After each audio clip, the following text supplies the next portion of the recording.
The scream tore through the nursery walls, and every guard outside the door flinched at once.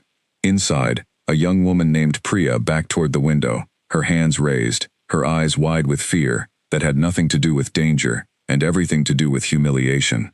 Two toddlers stood on the rug, their small faces twisted with a rage that seemed far too large for their tiny bodies. The boy had his fists clenched. The girl had already thrown a wooden block that struck Priya square in the shoulder. "I am sorry, my lord," Priya said, her voice shaking, as she looked past the children to the tall man, standing frozen in the doorway. "I tried everything. I sang to them. I offered them food. I even let them play with my hair, the way the last nurse said worked. Nothing worked. They hate me." Alpha King Draven Ashworth said nothing at first. He simply looked at his children, at Finn's clenched jaw and Wren's tear-streaked cheeks, and felt the same crushing weight that had settled on his chest every day for the past year. He was the strongest wolf in Blackthorn territory. Warriors twice his age still lowered their eyes when he walked past. Yet here, in this small room filled with toys and unfinished lullabies, he was powerless. "You may go," he said quietly. "You did nothing wrong." Priya did not wait to be told twice. She slipped past him and out into the hallway, and Draven heard her footsteps hurrying away, fading into the sound of the pack house waking up for another ordinary day that was anything but ordinary for him. He crouched down in front of his children, his knees cracking slightly, a small reminder that even alphas were not invincible. Finn refused to look at him. Wren buried her face into her brother's shoulder, and the two of them huddled together the way they always did when a stranger left the room, as if comforting each other was the only thing they trusted anymore. "That is the 10th one," said a voice behind him. Draven did not need to turn around to know it was Mira, his late mate's younger sister, who had stepped into the role of acting Luna since the day Draven's world had fallen apart. She stood in the doorway now, arms crossed, her expression somewhere between exhaustion and desperation. "I know how many it is," Draven said, straightening up. "I do not need you to remind me." "Someone needs to," Mira said, stepping into the room and closing the door gently behind her, so the twins would not hear what came next. "The council is asking questions, Draven. They want to know why the heirs to Blackthorn cannot keep a single caretaker for longer than a week. They are starting to whisper things. Let them whisper. They are saying the pups are cursed. That grief broke something in them the day Celine died." Mira's voice cracked slightly on the name, and Draven's shoulders tightened in response. "Some are even saying it is a sign you should step down until a proper Luna can be found. A real one, not me standing in as a placeholder." Draven's wolf stirred beneath his skin, a low, simmering anger that had nowhere useful to go. He was not angry at Mira. He was angry at everything else, at the emptiness in the bed he no longer slept in, at the nursery that used to be filled with laughter and was now a battlefield of failed caretakers, at the council members who dared question his fitness to rule while he was still learning how to breathe without his mate beside him. "They will not push me out," he said finally. "Not while I still stand."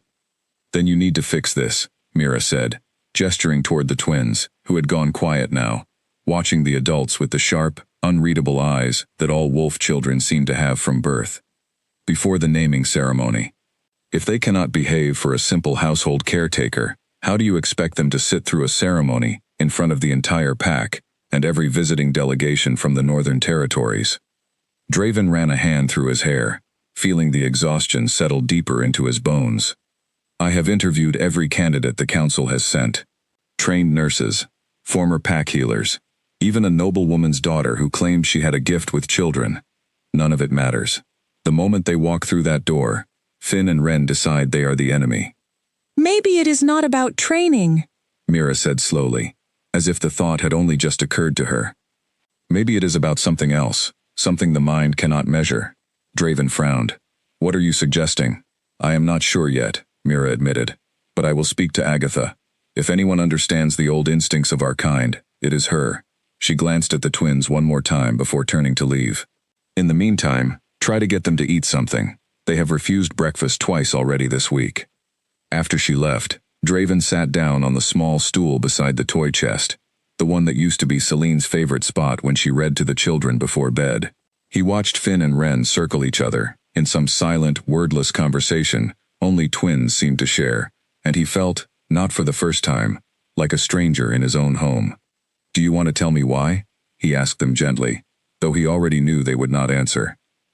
They rarely spoke to him either, not full sentences, not the way children their age should be forming words and questions and demands. The healers said it was normal for grieving children to withdraw. Draven wondered privately if it was something else entirely, though he could not put a name to the fear that lived quietly in the back of his mind. Ren looked at him then, her small face serious, in a way that unsettled him every time he saw it. She pointed toward the door, the same door Priya had just fled through, and shook her head firmly. "No," she said. It was the clearest word she had spoken in days. "No what, little one?" "Not her," Ren said. "Not any of them." Finn nodded in agreement beside his sister, his jaw still set in that stubborn line that reminded Draven so much of Celine it physically hurt to look at. "Then who?" Draven asked, more to himself than to them, because he doubted either child had an answer. But the question hung in the air of the nursery long after he left, following him down the hallway and into the council chamber, where a dozen pack elders were already waiting to remind him, once again, of everything he was failing to provide. Miles away, at the edge of Blackthorn territory, a young woman named Elena knelt in the dirt behind the border kitchens, scrubbing pots that were not technically her job to scrub. She did it anyway, because the border pack had taken her in when she had nothing, no pack of her own, no family left after the raid that had destroyed everything she had ever known, and she had learned quickly that survival meant making herself useful in whatever way she could. She was an Omega, the lowest rank in wolf society, and most days that meant she was invisible. People walked past her without seeing her. Orders were given over her head, never to her directly. She had grown used to it in the 2 years since she had arrived at Blackthorn's border settlement, a stranger with no status and no claim to anything, grateful simply to have a roof and food and a place where no one hunted her for sport. "Elena!" called a voice from the kitchen doorway. It was old Bettina, the head cook, wiping flour from her hands onto her apron. "Stop scrubbing those pots and come inside. There is talk from the main house." Elena rose, brushing dirt from her knees, and followed Bettina into the warm, crowded kitchen, where a handful of other border staff had gathered around a runner boy, who had clearly sprinted the entire distance from the pack house. "They are looking for anyone with experience caring for children," the boy said between gulps of air. "The Alpha's pups have driven off every caretaker the Luna has sent, 10 of them now. The council is threatening to bring in an outside pack to help, which would be a disgrace. And Lady Mira is desperate enough to take anyone with a decent record." "Poor little things," Bettina murmured, shaking her head. "Losing their mother so young. No wonder they act out." Elena said nothing, though something in her chest tightened at the mention of children who had lost their mother. She knew what that kind of loss did to a person, even a very small one. She had been older than the twins when her own family was taken from her, but the ache was the same regardless of age, a hollow place that never quite filled no matter how much time passed. "They will not want someone like me," Elena said quietly, more to herself than to anyone in the room. "Nonsense," Bettina said, though not unkindly. "You have a way with the little ones here. Half the children in this settlement follow you around like ducklings whenever you are near." "That is different," Elena said. "This is the Alpha King's household. They want someone with training, with rank, not an Omega with no pack to speak for her." The runner boy shrugged, already turning to leave, and spread the news elsewhere. "Lady Mira said anyone willing to try. She is running out of options." Elena returned to her pots, but the conversation stayed with her through the rest of the afternoon, following her through her chores like a persistent shadow. She told herself she had no interest in walking into the middle of a household crisis that clearly involved grief, far beyond her ability to fix. She told herself the pack house was not a place for someone like her, someone who had learned to keep her head down and her voice quiet, someone who had survived by being forgettable.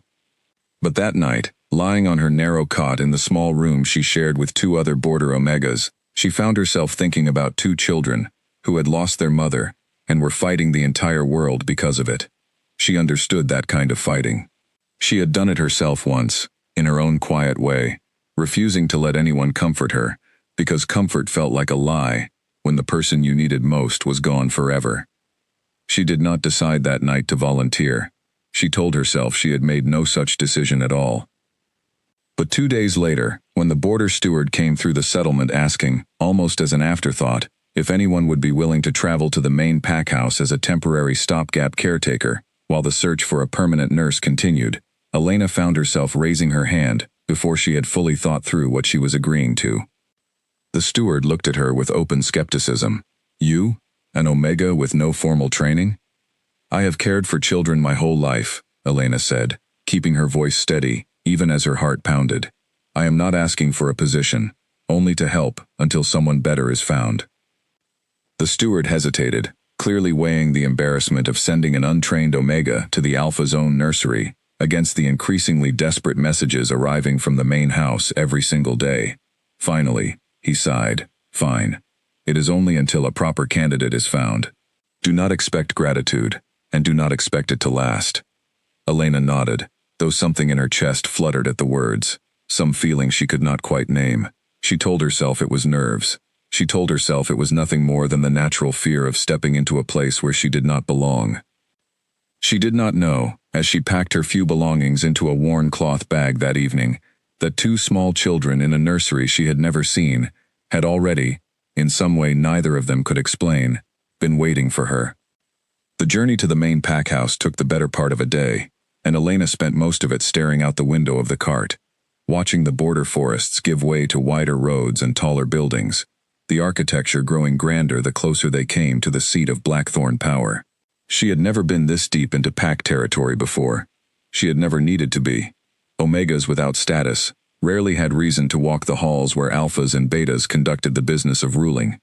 By the time the cart rolled to a stop in front of the pack house, a sprawling structure of gray stone and dark timber that seemed to swallow the last light of the setting sun, Elena's nerves had turned into something closer to dread. She stepped down from the cart on unsteady legs and was met immediately by a harried-looking steward who barely glanced at her before ushering her through a side entrance and down a maze of hallways. You will wait here, the steward said, gesturing to a small antechamber outside a set of double doors. Lady Mira will see you shortly. Do not touch anything. Elena sat on the edge of a hard wooden bench, her bag clutched in her lap, and listened to the muffled sound of voices arguing somewhere beyond the doors. She could not make out the words, only the tone, tense and frustrated, and she felt her resolve wavering with every passing minute. She had told herself this was only temporary, only until someone better arrived, but sitting here now, surrounded by wealth and power so far beyond anything she had ever known, she began to wonder if she had made a terrible mistake. The doors opened suddenly, and a young woman with tired eyes and an elegant but rumpled dress stepped out, nearly colliding with Elena as she rose from the bench. Oh, the woman said, blinking in surprise. You must be the one from the border settlement. Elena, was it? Yes, my lady, Elena said, bowing her head slightly. I am sorry if I am not what you were expecting. Mira studied her for a long moment, taking in the plain travel clothes, the calloused hands, the quiet way Elena held herself, as if trying to take up as little space as possible. Whatever judgment passed behind Mira's eyes, she did not voice it. Come with me, Mira said instead. The children have not eaten since this morning. If you can get them to take even a few bites, I will consider today a success. Elena followed her down another long hallway, her heart pounding harder with every step, until they reached a heavy wooden door that Mira pushed open without ceremony. Inside, the nursery was warm and softly lit, filled with toys scattered across a thick rug, and in the center of it sat 2 small children, who looked up the moment the door opened, their expressions already hardening into the same wary defiance that had driven off 10 caretakers before her. Elena stepped inside slowly, and for the first time in longer than she could remember, she did not feel invisible at all. The twins did not scream when Elena walked in. That alone was enough to make Mira freeze in the doorway, her hands still resting on the frame, watching the scene with the kind of disbelief that came from having witnessed the opposite outcome 10 times before. Finn's small shoulders, usually squared and ready for battle the moment a stranger crossed the threshold, remained loose. Ren, who had thrown a wooden block at the last caretaker within seconds of meeting her, simply stared at Elena with wide, curious eyes. Elena did not rush toward them. She had learned long ago, from years of tending to frightened children in the border settlement, that the worst thing anyone could do with a wary child was to close the distance too quickly. Instead, she lowered herself slowly to the floor near the doorway, folding her legs beneath her, and simply waited. "Hello," she said softly, her voice carrying none of the forced cheerfulness that adults often used with children, the kind of tone that made even Elena's skin prickle with irritation when she was young. She spoke to them the way she would speak to anyone else, plainly and honestly. "My name is Elena. I know you do not know me, and that is all right. You do not have to like me today." Mira's eyebrows rose so high, they nearly disappeared into her hairline. None of the previous caretakers had ever said anything like that. They had all arrived with bright smiles and offers of games and treats, treating the twins as problems to be solved, rather than children to be understood. Elena, it seemed, had a different approach entirely. Finn glanced at his sister, some silent question passing between them, and then, cautiously, he took a single step forward. Ren followed a moment later, though she kept a careful distance, circling around Elena the way a young wolf pup might circle an unfamiliar scent, testing the air before committing to anything more. "What is that?" Ren asked suddenly, pointing at the small cloth bag Elena still held in her lap. "My things," Elena said. "I do not have much. Would you like to see?"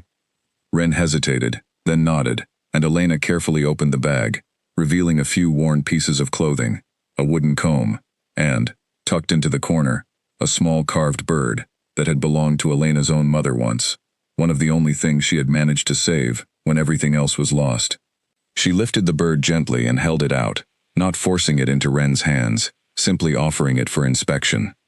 "My mother made this," Elena said, "a very long time ago. It is the only thing I have left of her."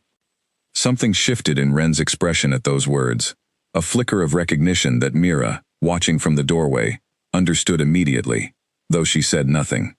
Ren reached out and touched the carved wings of the bird with one small finger, careful and reverent, in a way that seemed far too old for a child her age. "My mother is gone too," Ren said quietly. "I know," Elena said. "I am sorry." It was such a simple exchange, so unremarkable compared to the games and songs and elaborate distractions the other caretakers had tried, and yet it seemed to unlock something in the room that had been sealed shut for months. Finn crept closer as well, settling down beside his sister, and for the first time since Celine's death, Mira watched both children sit calmly in the presence of someone who was not family. Word of the change reached Draven within the hour, carried by a maid who had passed the nursery and seen, through the half-open door, both twins sitting quietly on the rug while a stranger read to them from a picture book that had been gathering dust on the shelf for weeks. Draven left the council chamber mid-sentence, ignoring the protests of the elders still seated around the long table, and made his way to the nursery with a speed that surprised even himself. He stopped in the doorway, and for a long moment he simply stood there, unable to move, watching his children lean against a young woman he had never seen before in his life. She was reading in a low, steady voice, pointing at pictures on the page, and Finn was actually laughing, a real laugh, bright and unguarded, the kind of sound Draven had not heard from his son in what felt like an eternity. Elena noticed him first. She looked up, and for a moment their eyes met across the room, and something passed between them that neither of them could name, a strange current that made Elena's breath catch and Draven's chest tighten in a way that had nothing to do with grief. "My lord," Elena said quickly, starting to rise, but Ren grabbed her sleeve and tugged her back down. "Stay," Ren said firmly, and Elena, caught between the demand of a child and the presence of the most powerful man in the territory, chose to obey the child. Draven found himself smiling, an expression so unfamiliar on his own face that it felt almost foreign. "It is all right," he said, stepping further into the room. "Please, continue. I did not mean to interrupt." Elena nodded, though her cheeks had flushed with color, and she returned her attention to the book, though she was acutely aware now of the Alpha King watching from a few feet away, his gray eyes tracking every movement she made, with an intensity that made her pulse quicken, despite her best efforts to remain calm. Mira slipped out of the room quietly, leaving Draven alone with his children, and the young woman who had accomplished, in the span of a single afternoon, what 10 trained caretakers had failed to do in months. She made her way back toward the council chamber with a plan already forming in her mind, though she knew the road ahead would not be simple. The council would not easily accept an Omega with no status caring for the future heirs of Blackthorn. But for the first time in a year, Mira allowed herself a small measure of hope. That evening, Elena stayed later than she had expected, coaxing both children through a modest dinner of soup and bread after weeks of refused meals, and by the time she finally rose to leave, both twins were fighting sleep, their small bodies curled together on the rug in front of the fireplace. "You do not have to go," came a voice from the doorway, and Elena turned to find Draven standing there again, his expression unreadable in the dim light. "I was told this was only temporary, my lord," Elena said carefully, "until a proper caretaker could be found." "They ate dinner," Draven said, as if that fact alone answered everything. "They have not eaten a full meal in 2 weeks. Whatever you did today, I would like you to continue doing it, for as long as you are willing." Elena hesitated, glancing at the sleeping children by the fire, feeling a pull toward them that she could not fully explain, something that went beyond simple duty, or the desperation of a border Omega grateful for any position that offered better food and shelter. "I will stay," she said finally, "for as long as they need me." Draven nodded, something in his shoulders loosening slightly, though the weight he carried did not vanish entirely. It never did, not since Celine had died, not in a year of trying to hold his pack and his household together with hands that felt perpetually empty. But for the first time in a long while, the weight felt slightly more bearable. "Thank you," he said quietly, and the words carried more meaning than either of them fully understood in that moment. Elena returned to the small guest quarters she had been assigned near the servants' wing, a modest room that felt luxurious compared to the cot she shared with 2 others at the border settlement. She lay awake for a long time that night, staring at the ceiling, replaying the day in her mind. She thought of Ren's small finger tracing the wings of the carved bird, of Finn's unguarded laughter, of the strange magnetic pull she had felt when Draven's eyes met hers across the nursery. She told herself it meant nothing. She was an Omega. He was the Alpha King. Whatever strange comfort the children found in her presence was likely nothing more than a fluke, a fortunate coincidence that would fade the moment a properly trained caretaker was finally found. She reminded herself, as she drifted toward sleep, that positions like this one were never permanent for someone like her.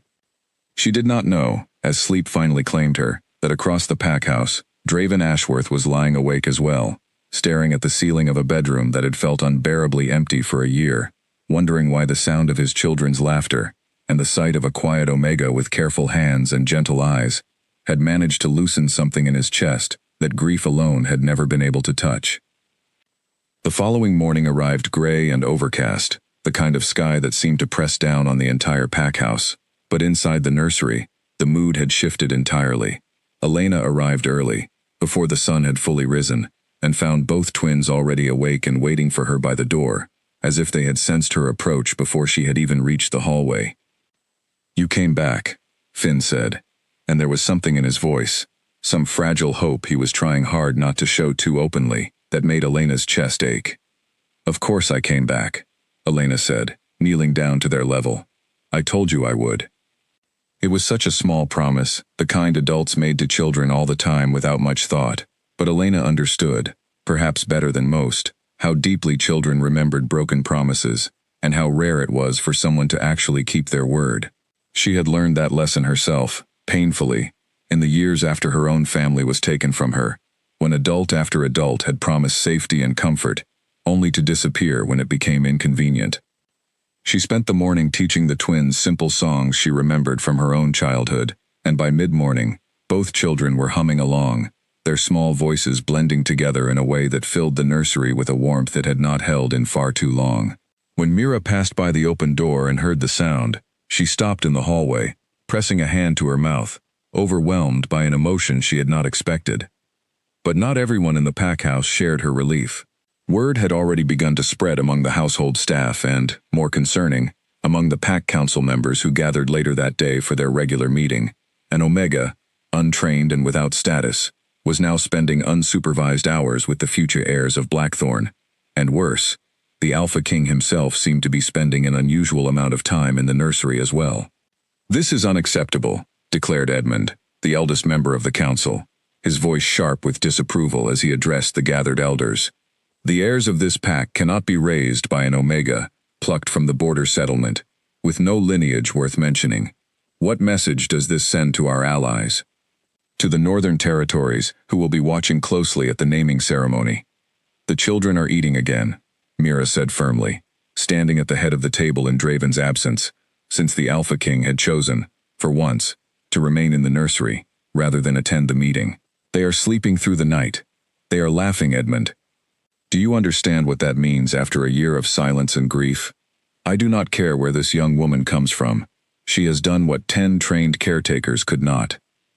"A temporary fix," Edmund said dismissively. "Nothing more. I will not have the future of this pack rest in the hands of an Omega, with no family to vouch for her character. We will find a proper candidate, someone of standing, and this border girl will be sent back where she came from." Mira wanted to argue further, but she held her tongue, sensing that pushing too hard too quickly would only strengthen the council's resolve against Elena. Instead, she resolved to buy as much time as possible, to let the twins' improvement speak for itself before the council could act on their objections. She did not yet know that the twins themselves, in their own small and fierce way, had already begun forming a bond that no council decree would easily be able to break. 3 weeks passed, and the nursery, that had once echoed with screaming and thrown toys, now rang instead with laughter, with small feet chasing each other across the rug, with the low hum of Elena's voice reading stories long after the sun had set. The change was so remarkable that even the household staff who had once whispered about the border Omega now greeted her warmly in the hallways, offering small kindnesses she had never expected in a place built on rank and status. Elena had never known anything like the life she was living now. At the border settlement, she had been one voice among many, easily overlooked, easily forgotten. Here, in the heart of the pack house, she found herself needed in a way that both terrified and steadied her.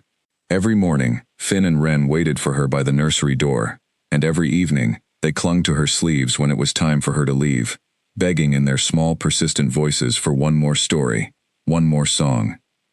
"You spoil them," Mira said one afternoon, watching from the doorway as Elena helped Wren build an elaborate tower out of wooden blocks, while Finn narrated an increasingly complicated story about the imaginary kingdom the tower supposedly represented. "They deserve to be spoiled a little," Elena said, smiling as the tower wobbled precariously before Finn caught it just in time. "They have had so little softness this past year." Mira's expression softened, and she stepped further into the room, lowering her voice slightly. "Draven has noticed too, you know, the change in you being here. He has not smiled this much since before Celine passed." Elena felt heat rise to her cheeks at the mention of the Alpha King's name, though she quickly busied herself with straightening one of the fallen blocks, hoping Mira would not notice her reaction. "The children needed stability," she said carefully. "That is all it is." Mira gave her a knowing look, but did not press the matter further, though the small smile that lingered on her face suggested she was not entirely convinced by Elena's careful deflection. It was true, though Elena would not have admitted it aloud, that her days had begun to orbit not only around the twins but around the moments, however brief, when Draven's path crossed her own.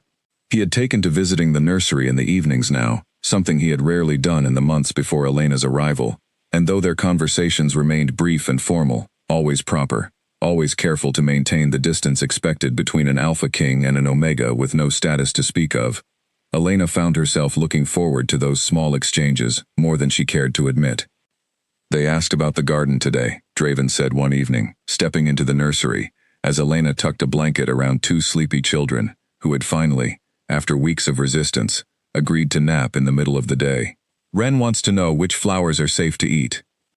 Elena laughed softly, the sound surprising even herself. She found a patch of clover this morning, and tried to convince Finn it was a delicacy. I had to explain that clover, while not harmful, is not exactly a proper meal. Draven's mouth curved into something that was almost, though not quite, a full smile. It was a rare expression on his face, and Elena found herself studying it a moment too long, before catching herself and looking away. "You have a way with them," he said, his voice quieter now, more serious. "I do not know how to thank you properly for what you have done. I had begun to fear I would lose them entirely, that the grief would swallow them the way it nearly swallowed me. You have not lost them, Elena said gently. Children are resilient, more than we often give them credit for.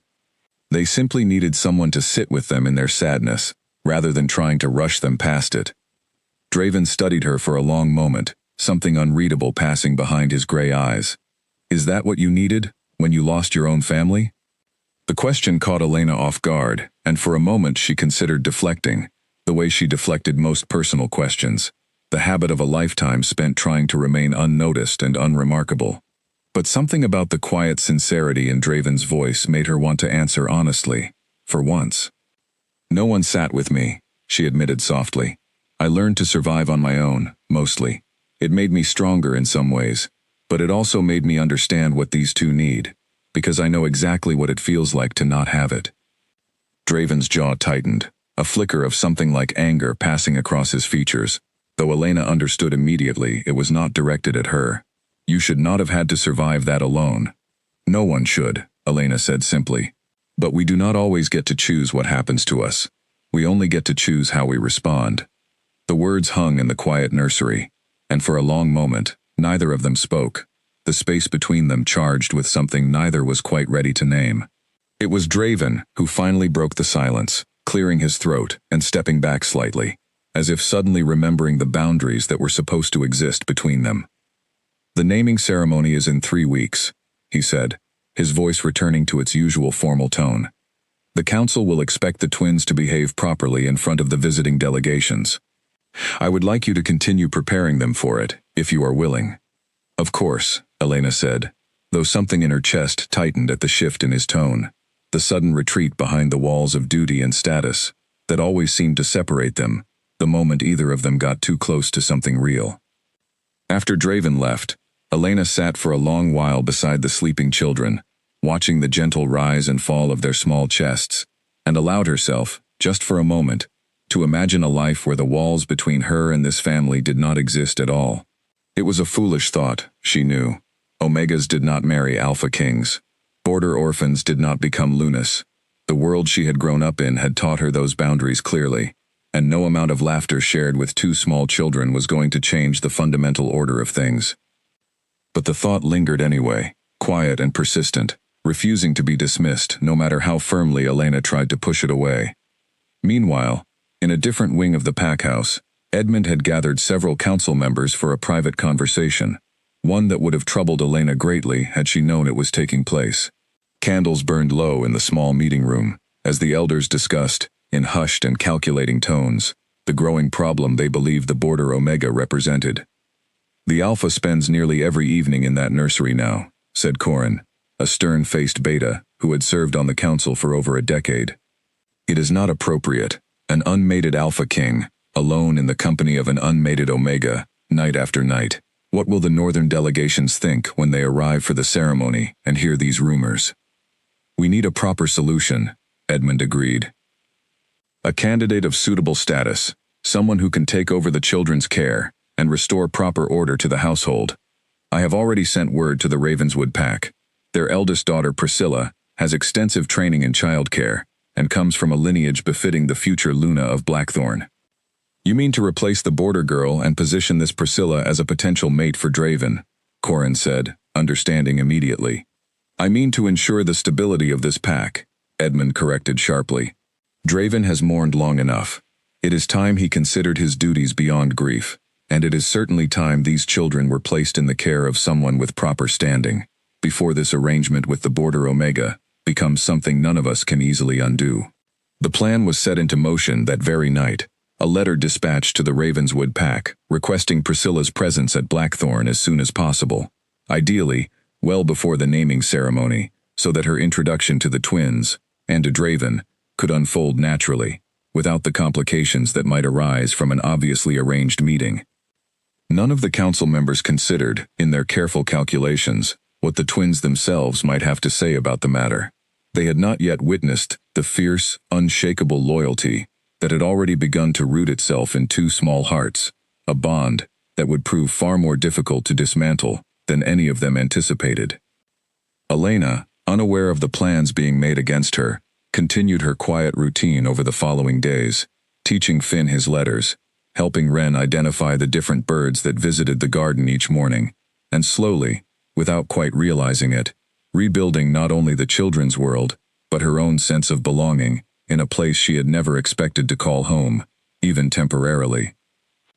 It was during one of these quiet mornings, as Elena knelt in the garden beside Wren, both of them examining a small blue bird perched on the low garden wall, that Draven found them, having slipped away from yet another tedious council session in search of a few minutes of peace. "She says the bird is telling her a secret," Draven said, amusement coloring his voice as he approached, watching Wren press a finger to her lips and shush the bird with exaggerated seriousness.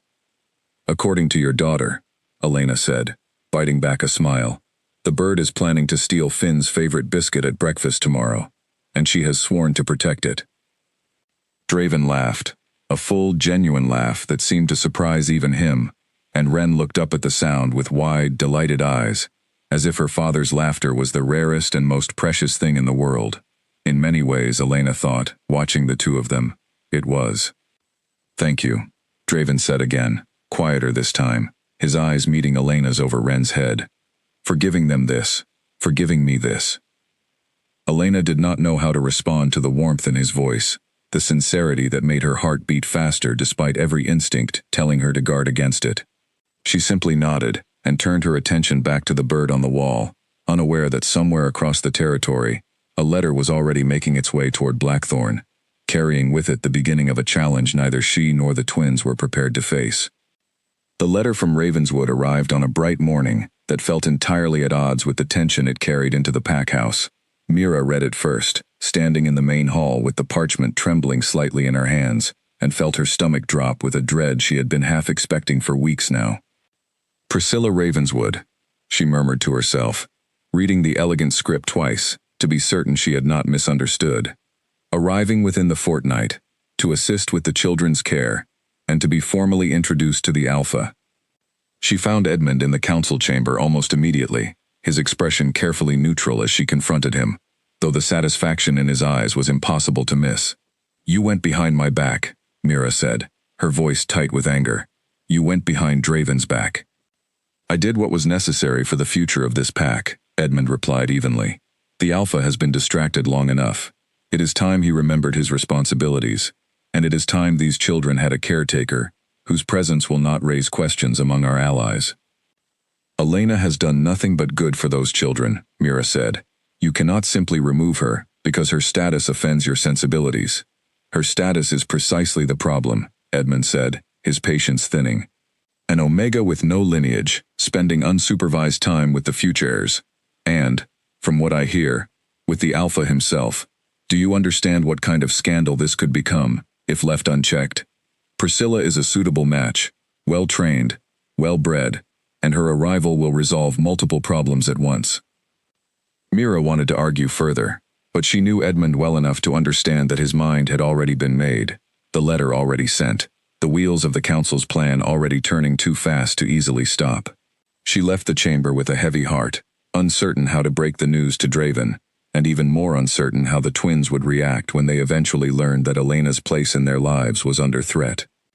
She found Draven in his study later that afternoon, buried in reports from the northern border, and she placed the letter on his desk without preamble, watching his expression shift from mild irritation at the interruption to something far darker as he read the contents. "They did this without consulting me," he said, his voice low and dangerous, in a way that reminded Mira, briefly and uncomfortably, of exactly how powerful her brother-in-law truly was, even in his grief. "Edmund believes he is acting in the pack's best interest," Mira said carefully. "He fears the rumors surrounding Elena's presence here, and the potential scandal it could create before the naming ceremony." "There is no scandal," Draven said sharply, rising from his desk. "There is a young woman who has done more for my children in 3 weeks than every trained caretaker managed in a year. I will not have the council dictating who is and is not fit to care for my own family." "I agree with you," Mira said, "but you know how the council operates. If you dismiss Priscilla's arrival outright, without at least allowing the appearance of consideration, Edmund will use it as evidence that you are not fit to lead, that grief has clouded your judgment. He is already circling Draven. Do not give him more reason to push. Draven's jaw tightened, and for a long moment he said nothing, staring out the window toward the garden where, even now, he could see Elena kneeling beside Ren, the two of them examining something in the grass with matching expressions of quiet concentration. The sight settled something in his chest, even as anger burned through him at the thought of the council interfering. I will allow Priscilla to visit, he said finally, though the words tasted bitter even as he spoke them. But I will not remove Elena. Not while my children still need her.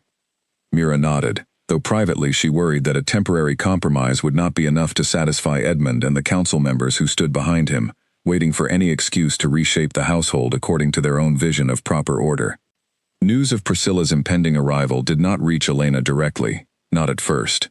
She noticed only the subtle shifts in the household around her, the whispered conversations that stopped abruptly when she entered a room, the careful, pitying glances from staff members who had grown fond of her over the past weeks.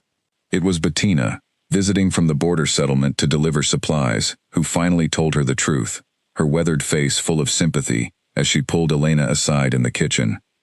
There is talk of a noblewoman coming, Bettina said quietly. From the Ravenswood pack. They say the council intends for her to take over the children's care, and perhaps more than that, if the whispers are to be believed. Elena felt something cold settle in her stomach, though she was careful to keep her expression neutral. I always knew this was temporary, she said, though the words felt hollow, even as she spoke them. I never expected to stay. That does not mean it will not hurt, Bettina said gently, reaching out to squeeze Elena's hand. Those children love you, child. Anyone with eyes can see it. And unless I am very much mistaken, the Alpha himself has grown rather fond of your company as well. Elena shook her head quickly, though heat rose to her cheeks at the observation. The Alpha is grieving. He is grateful for the peace in his household, nothing more. It would be foolish to imagine anything beyond that.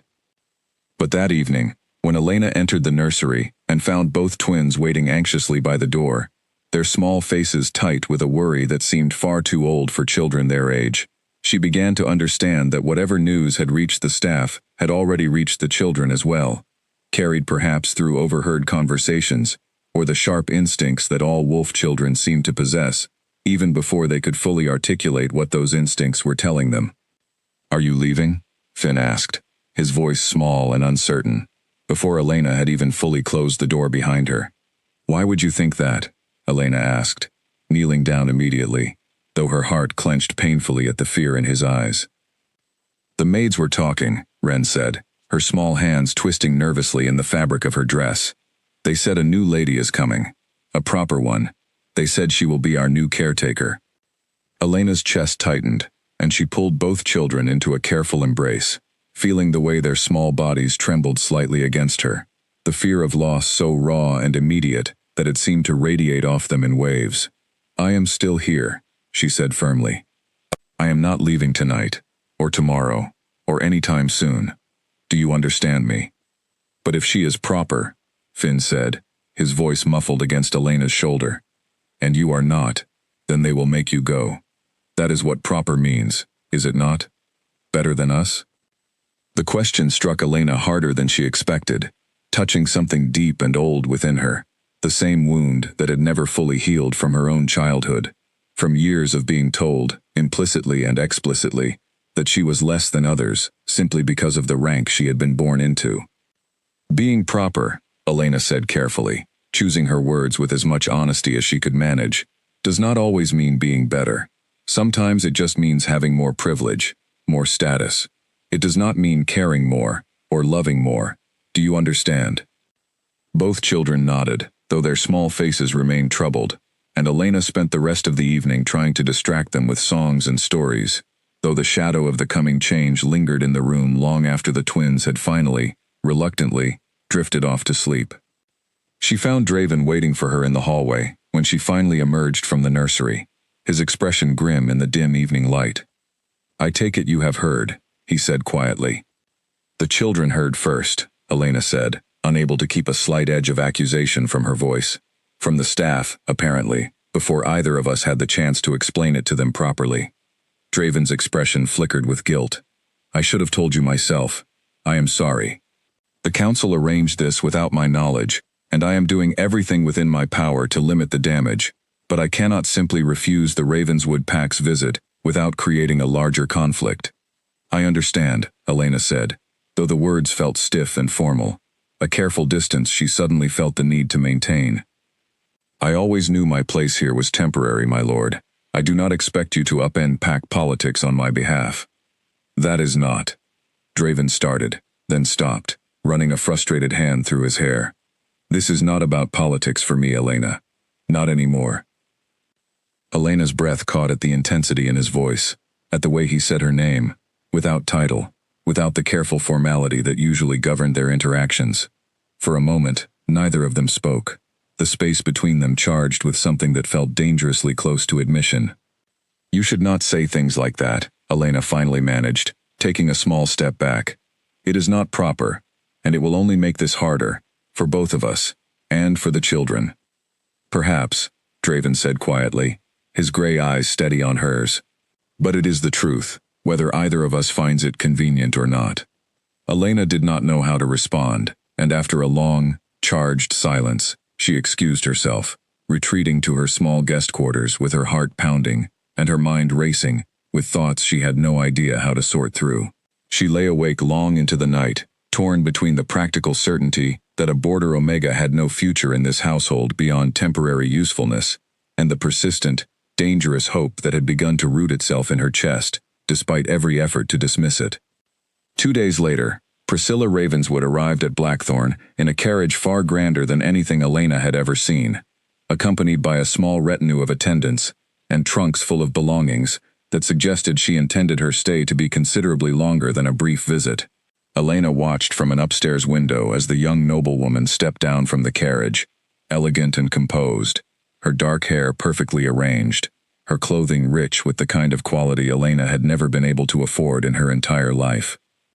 Whatever fragile peace Elena had found over the past weeks, she understood now, with a sinking certainty, that it was about to be tested in ways she had not yet begun to fully prepare herself for. Priscilla Ravenswood moved through the pack house as though she had already been crowned its Luna, her every gesture polished and deliberate, her voice carrying the practiced warmth of someone who had been trained since childhood in the art of pleasing important people. Within hours of her arrival, she had charmed half the council members and secured a private audience with Draven, during which she spoke at length about her experience overseeing her younger siblings and her deep admiration for Blackthorn's proud history. Elena watched all of this from a careful distance, continuing her routine with the twins, as though nothing had changed, though the tension in the household was impossible to ignore. Staff members who had grown warm and familiar with Elena over the past weeks now seemed uncertain how to behave, torn between loyalty to the quiet Omega, who had brought laughter back into the nursery, and deference to the noblewoman whom the council clearly intended to elevate. She wants to meet the children this afternoon, Mira told Elena 2 days after Priscilla's arrival, finding her in the garden where Elena was helping Wren press flowers between the pages of an old book. Edmund has arranged it. He believes it is time for a proper introduction. Elena's hands stilled over the flowers, though she kept her expression carefully composed for Wren's sake. Of course, she said. I will prepare them. Elena, Mira's voice softened, and she reached out to touch Elena's arm gently. I am sorry. I have tried to slow this down, but Edmund moves quickly when he believes he has the advantage. It is not your fault, Elena said, though the words came out quieter than she intended. I always knew this day would come. That afternoon, Priscilla arrived at the nursery dressed in a gown of pale blue silk, entirely impractical for sitting on a rug with 2 small children, though she managed the transition with practiced grace, lowering herself carefully and arranging her skirts with a smile that did not quite reach her eyes. Hello, little ones, Priscilla said, her voice pitched in the same overly bright tone the earlier failed caretakers had used, the tone that Elena had learned within her first hour to avoid entirely. I have heard so much about you both. I have brought presents, if you would like to see. She produced 2 elaborately wrapped packages from a bag one of her attendants carried, and Finn and Wren approached cautiously, drawn by simple childhood curiosity toward anything new and shiny, though they kept glancing back toward Elena, seeking some kind of silent permission or reassurance before committing to the interaction.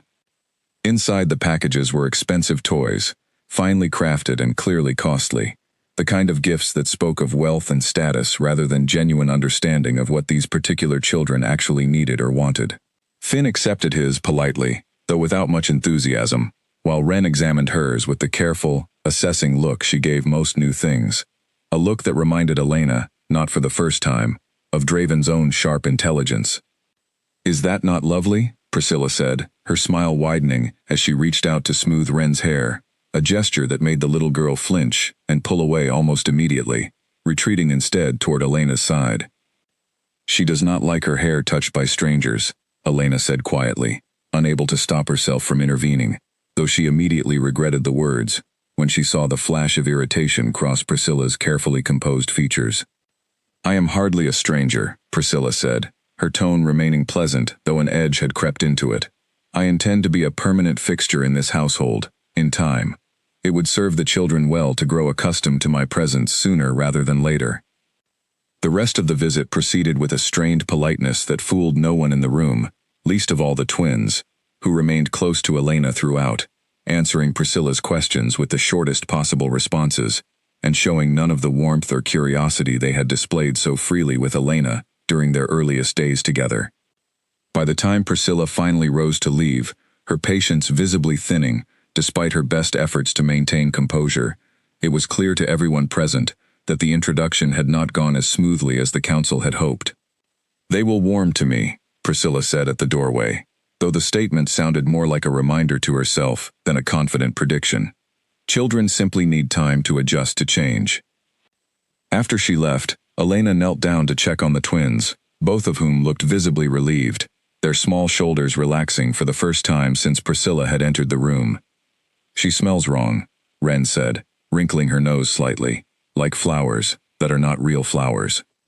"That is not very kind," Elena said gently, though privately she agreed entirely with the assessment, sensing something calculated and hollow beneath Priscilla's polished exterior. "I do not want her to be our new caretaker," Finn said firmly, setting aside the expensive toy he had barely touched since receiving it. "I want you." Elena felt her throat tighten with an emotion she could not fully contain, and she pulled both children close, holding them tightly, as though she could somehow shield them from the changes she feared were coming, regardless of how any of them felt about the matter. That evening, the council convened for a lengthy discussion regarding the twins' care and the upcoming naming ceremony, and though Draven attended reluctantly, his mind clearly elsewhere, Edmund pressed the matter with the persistence of a man who sensed victory within reach. "The introduction went well enough," Edmund declared, despite reports from several staff members suggesting otherwise. "Priscilla is exactly the kind of stable, appropriate presence this household needs, both for the children and for the Alpha's own future. I propose that she formally assume the role of primary caretaker before the naming ceremony, with the Border Omega released back to her original settlement." "The children do not respond to her," Draven said flatly, his patience already worn thin from the tense atmosphere of the meeting. "I will not force them into a bond that clearly is not there simply to satisfy appearances." "Appearances matter a great deal, Alpha," Edmund countered. "The northern delegations will be watching closely at the ceremony. What message does it send, if the future heirs of Blackthorn are seen clinging to an Omega, with no standing, while a suitable noblewoman waits in the wings, rejected? It suggests instability. It suggests weakness." "It suggests," Draven said, his voice rising slightly with barely restrained anger, "that my children have finally found someone who understands their grief. I will not sacrifice their well-being for the sake of appearances, Edmund, regardless of how many delegations are watching." The meeting continued for another hour, tempers rising and falling as arguments were made and countered, and though Draven ultimately held firm against removing Elena outright, he agreed, under mounting pressure, to allow Priscilla additional opportunities to bond with the twins in the weeks leading up to the ceremony, a compromise that satisfied no one fully, but bought a temporary peace within the council chamber. Elena learned of this compromise the following morning, delivered gently by Mira, over a quiet breakfast in the small kitchen adjacent to the nursery. "I am sorry," Mira said again, watching Elena's carefully controlled expression with growing concern. "I know this is not what you hoped to hear." "I never hoped for anything, my lady," Elena said quietly, though the words felt increasingly difficult to believe, even as she spoke them. "I only came here to help, temporarily. Perhaps it is time I remembered that. But despite her careful words, Elena found herself unable to fully embrace the emotional distance she tried to impose, especially as the following days brought a series of increasingly frequent visits from Priscilla. Each one met with the same quiet resistance from the twins, and each one leaving Elena caught in an impossible position, expected to facilitate a bond she could see, with growing clarity, was never going to naturally form. Draven, for his part, grew increasingly withdrawn during this period, torn between his duty to appease the council and his own deepening reluctance to disrupt the fragile peace Elena had brought into his household. He found himself seeking out her company more rather than less, though he was careful now to maintain a more formal distance in front of others, aware of how closely he was being watched, how easily any perceived impropriety could be used as ammunition by Edmund and his allies. It was during one of these carefully guarded moments, late one evening after the twins had finally fallen asleep and Priscilla had retired to her guest quarters following another strained visit, that Draven found Elena alone in the garden, sitting on the low stone wall beneath the same tree where he had once watched her examine a small blue bird with his daughter. "You have been distant," he said, settling onto the wall a careful distance away from her. "I am trying to protect myself," Elena admitted, surprising herself with her own honesty. "And the children, from a disappointment I fear is inevitable." "Nothing is inevitable," Draven said, though even he heard the uncertainty in his own voice. "I am doing everything within my power to prevent this outcome." "Are you?" Elena asked, turning to look at him directly for the first time. "Or are you simply delaying it, hoping the problem resolves itself before you are forced to make a difficult choice?" The question struck Draven harder than he expected, and he found himself without a ready answer, staring instead at the dark garden around them, aware suddenly of how close Elena was sitting, of the warmth radiating from her despite the cool evening air, of the growing, undeniable pull he felt toward her that had nothing to do with gratitude for her care of his children, and everything to do with something far more personal, far more dangerous to acknowledge given everything at stake. "I do not know what the right choice is," he admitted quietly. "I only know that this household has felt more like a home in the past month than it has in the entire year since Celine died, and I am terrified of losing that again." Elena said nothing, though her breath caught slightly at his words, and for a long moment, they simply sat together in the darkness, the weight of everything unspoken settling heavily between them, neither quite ready to voice the feelings that had been growing steadily, despite every reason either of them had to resist them. The days that followed settled into an uneasy rhythm, one Elena had never asked for, and did not know how to escape. Each morning began the same way, with the twins waiting eagerly by the nursery door, and each afternoon brought the same interruption, a scheduled visit from Priscilla that the council insisted upon with growing impatience. Elena had learned to steel herself for these visits, standing quietly in the background while Priscilla attempted, with increasingly strained enthusiasm, to win over two children who had made their preferences unmistakably clear. "They are simply stubborn," Priscilla said one afternoon, after Wren had spent an entire visit refusing to look up from the book Elena had left on the shelf, ignoring every attempt at conversation. "Children this age often resist change. It is only natural." "Perhaps," Elena said carefully, though she privately suspected the resistance had less to do with natural childhood stubbornness and more to do with the particular way Priscilla spoke to the twins, as though they were accessories to be managed, rather than small people with feelings of their own.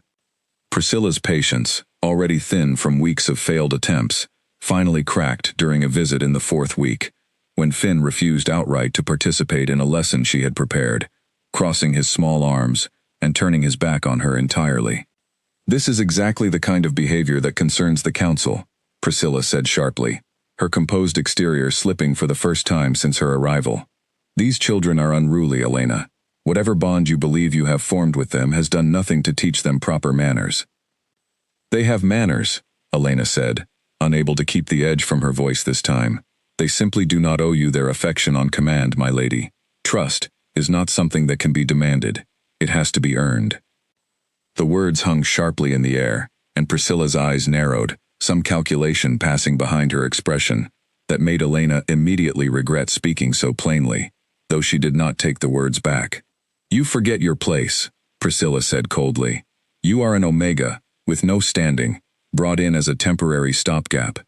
I would advise you to remember that, before you presume to lecture me on matters of child-rearing. The confrontation might have escalated further had Mira not entered the nursery at that exact moment, drawn by the raised voices, her sharp eyes taking in the tense scene immediately. "Is everything all right here?" Mira asked, though her tone made clear she had heard enough of the exchange to understand the tension underlying it. "Everything is fine," Priscilla said smoothly, recovering her composure with practiced ease. "I was simply explaining to Elena the importance of proper discipline. I believe my visit has concluded for today."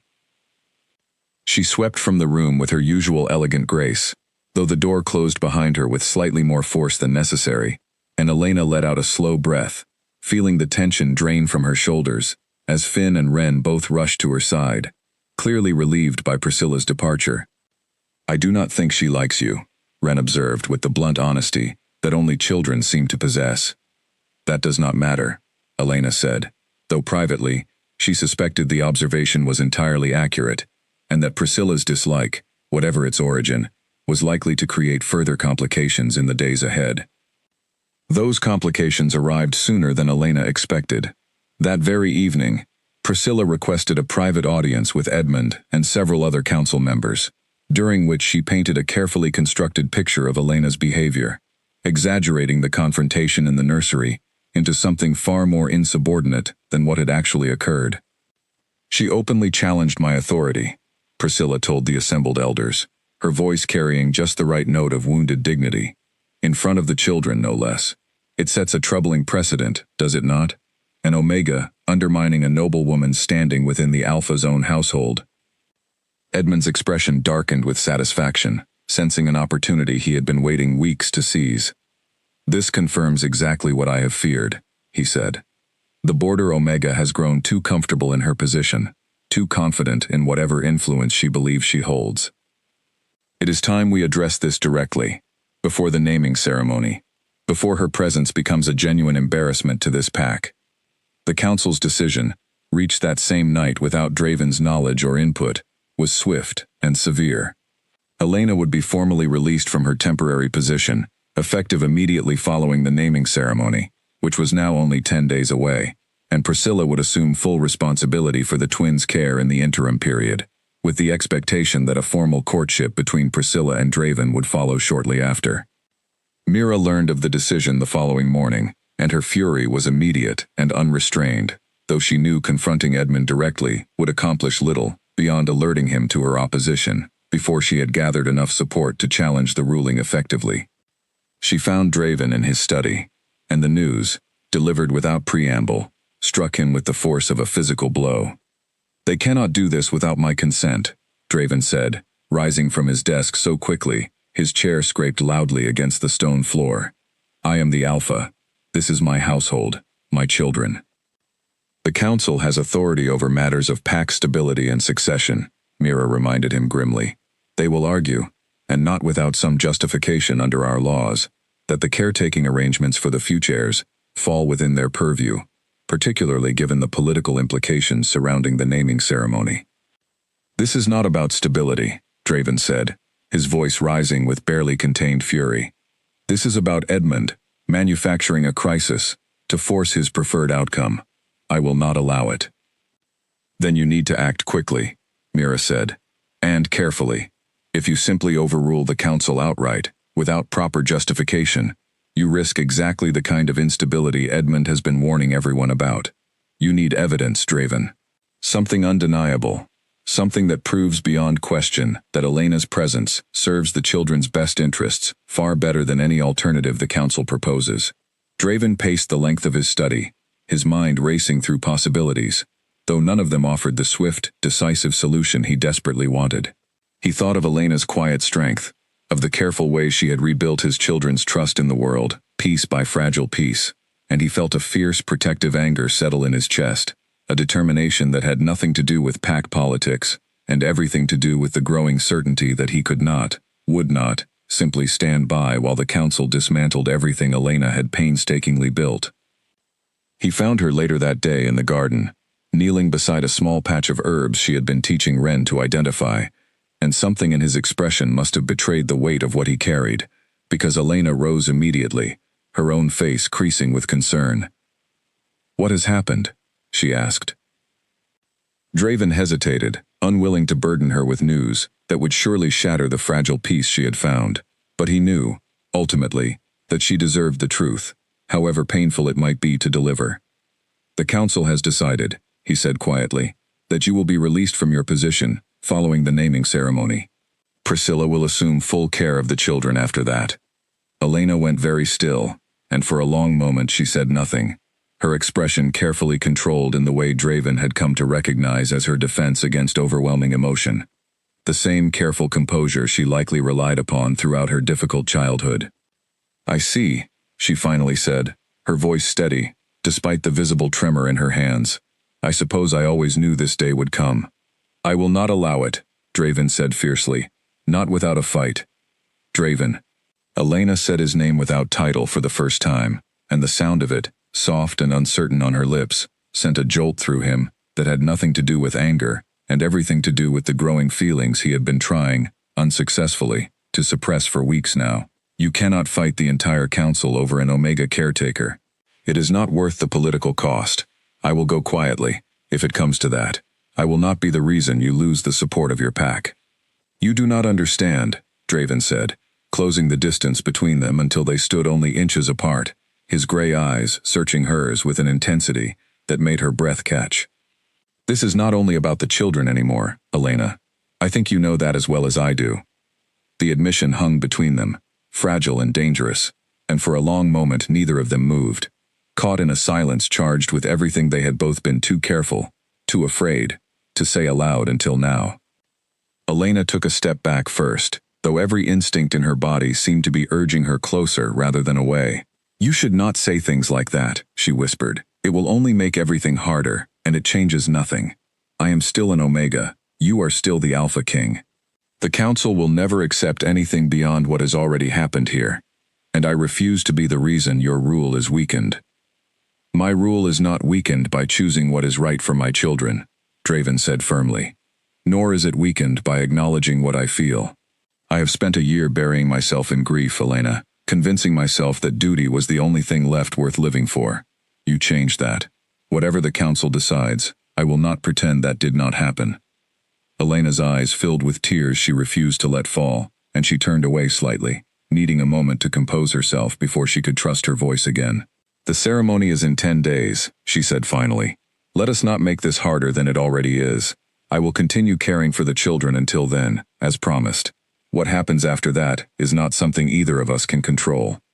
Draven wanted to argue further, wanted to promise her that he would find a way to keep her in his household, regardless of what the Council decreed, but he understood, with a heaviness settling in his chest, that empty promises would serve no one well, least of all Elena, who had already endured enough disappointment in her life without adding his to the list.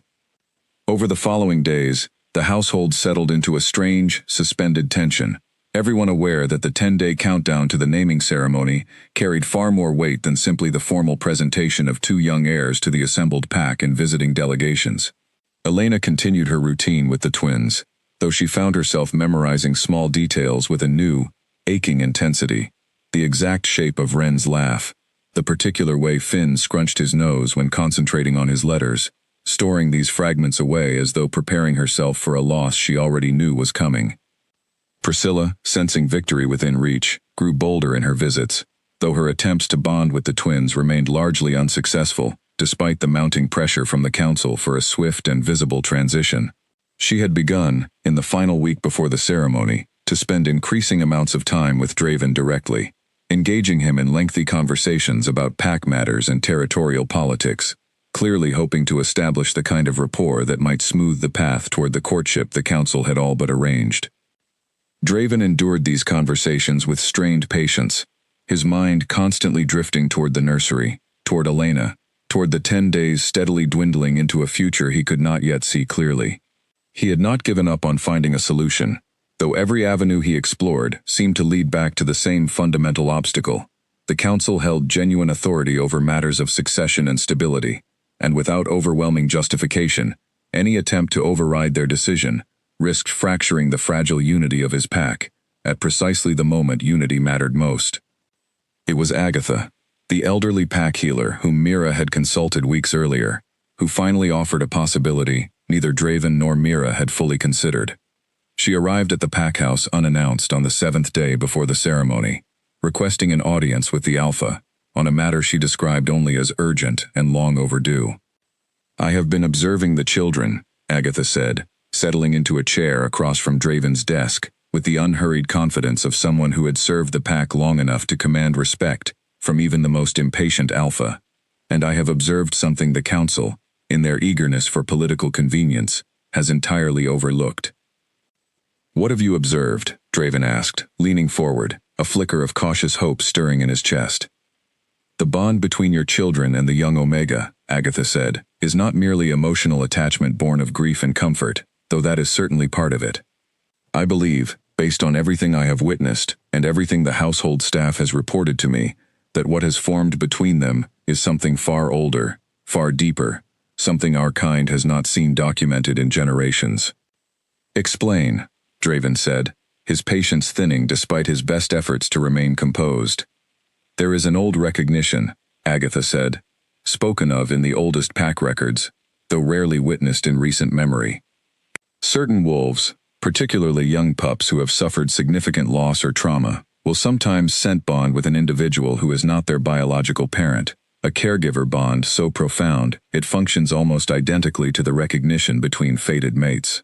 It is rare, Alpha, exceptionally rare, but the signs I have witnessed in your children align with everything the old texts describe." Draven sat back slowly, processing the weight of what Agatha was suggesting. "You are saying Finn and Ren have bonded with Elena in a way that goes beyond ordinary attachment." "I am saying," Agatha said carefully, "that separating them now could cause genuine, lasting harm, the kind no amount of time or alternative caretaking could fully repair. The bond, once formed and then severed, does not simply fade. It leaves a wound, Alpha, one that could affect their development, their emotional stability, potentially even their wolves as they mature." The implications settled over Draven like a physical weight, and for a long moment he simply sat in silence, staring at nothing in particular, his mind racing through everything this new information meant, not only for the twins, but for the Council's plans, for Priscilla's presence in his household, for the fragile, growing feelings he had been trying so hard to suppress where Elena was concerned. "Can you prove this?" he finally asked. "To the Council, I mean. If what you say is true, it changes everything." "I can present my findings," Agatha said, "though the Council may resist accepting an explanation that so directly contradicts Edmund's preferred outcome. You will need more than my testimony alone, Alpha. You will need the children themselves to demonstrate the truth of what I am describing, in front of witnesses who cannot easily dismiss what they see." Draven understood immediately what she meant, and though the thought of using his children's genuine distress as evidence in a political battle sat uneasily with him, he recognized it might be the only path forward that could definitively settle the matter before it spiraled further out of his control. That evening, he called Mira into his study and relayed everything Agatha had told him, watching relief and cautious hope spread across her face in equal measure. "This changes everything," Mira said. "If Agatha is right, and the Council witnesses genuine proof of this bond, Edmund will have no legitimate grounds to continue pushing for Elena's removal. Even he would not risk the pack's stability by knowingly severing a recognized caregiver bond." "We need to present this carefully," Draven said, "at the naming ceremony itself, perhaps, where the entire Council and the visiting delegations will witness it together, leaving no room for private maneuvering or dismissal afterward." "That is a significant risk," Mira warned. "If something goes wrong, if the children do not react as Agatha predicts, you will have staged a very public failure in front of every ally and rival watching." "I know the risk," Draven said, his voice hardening with resolve.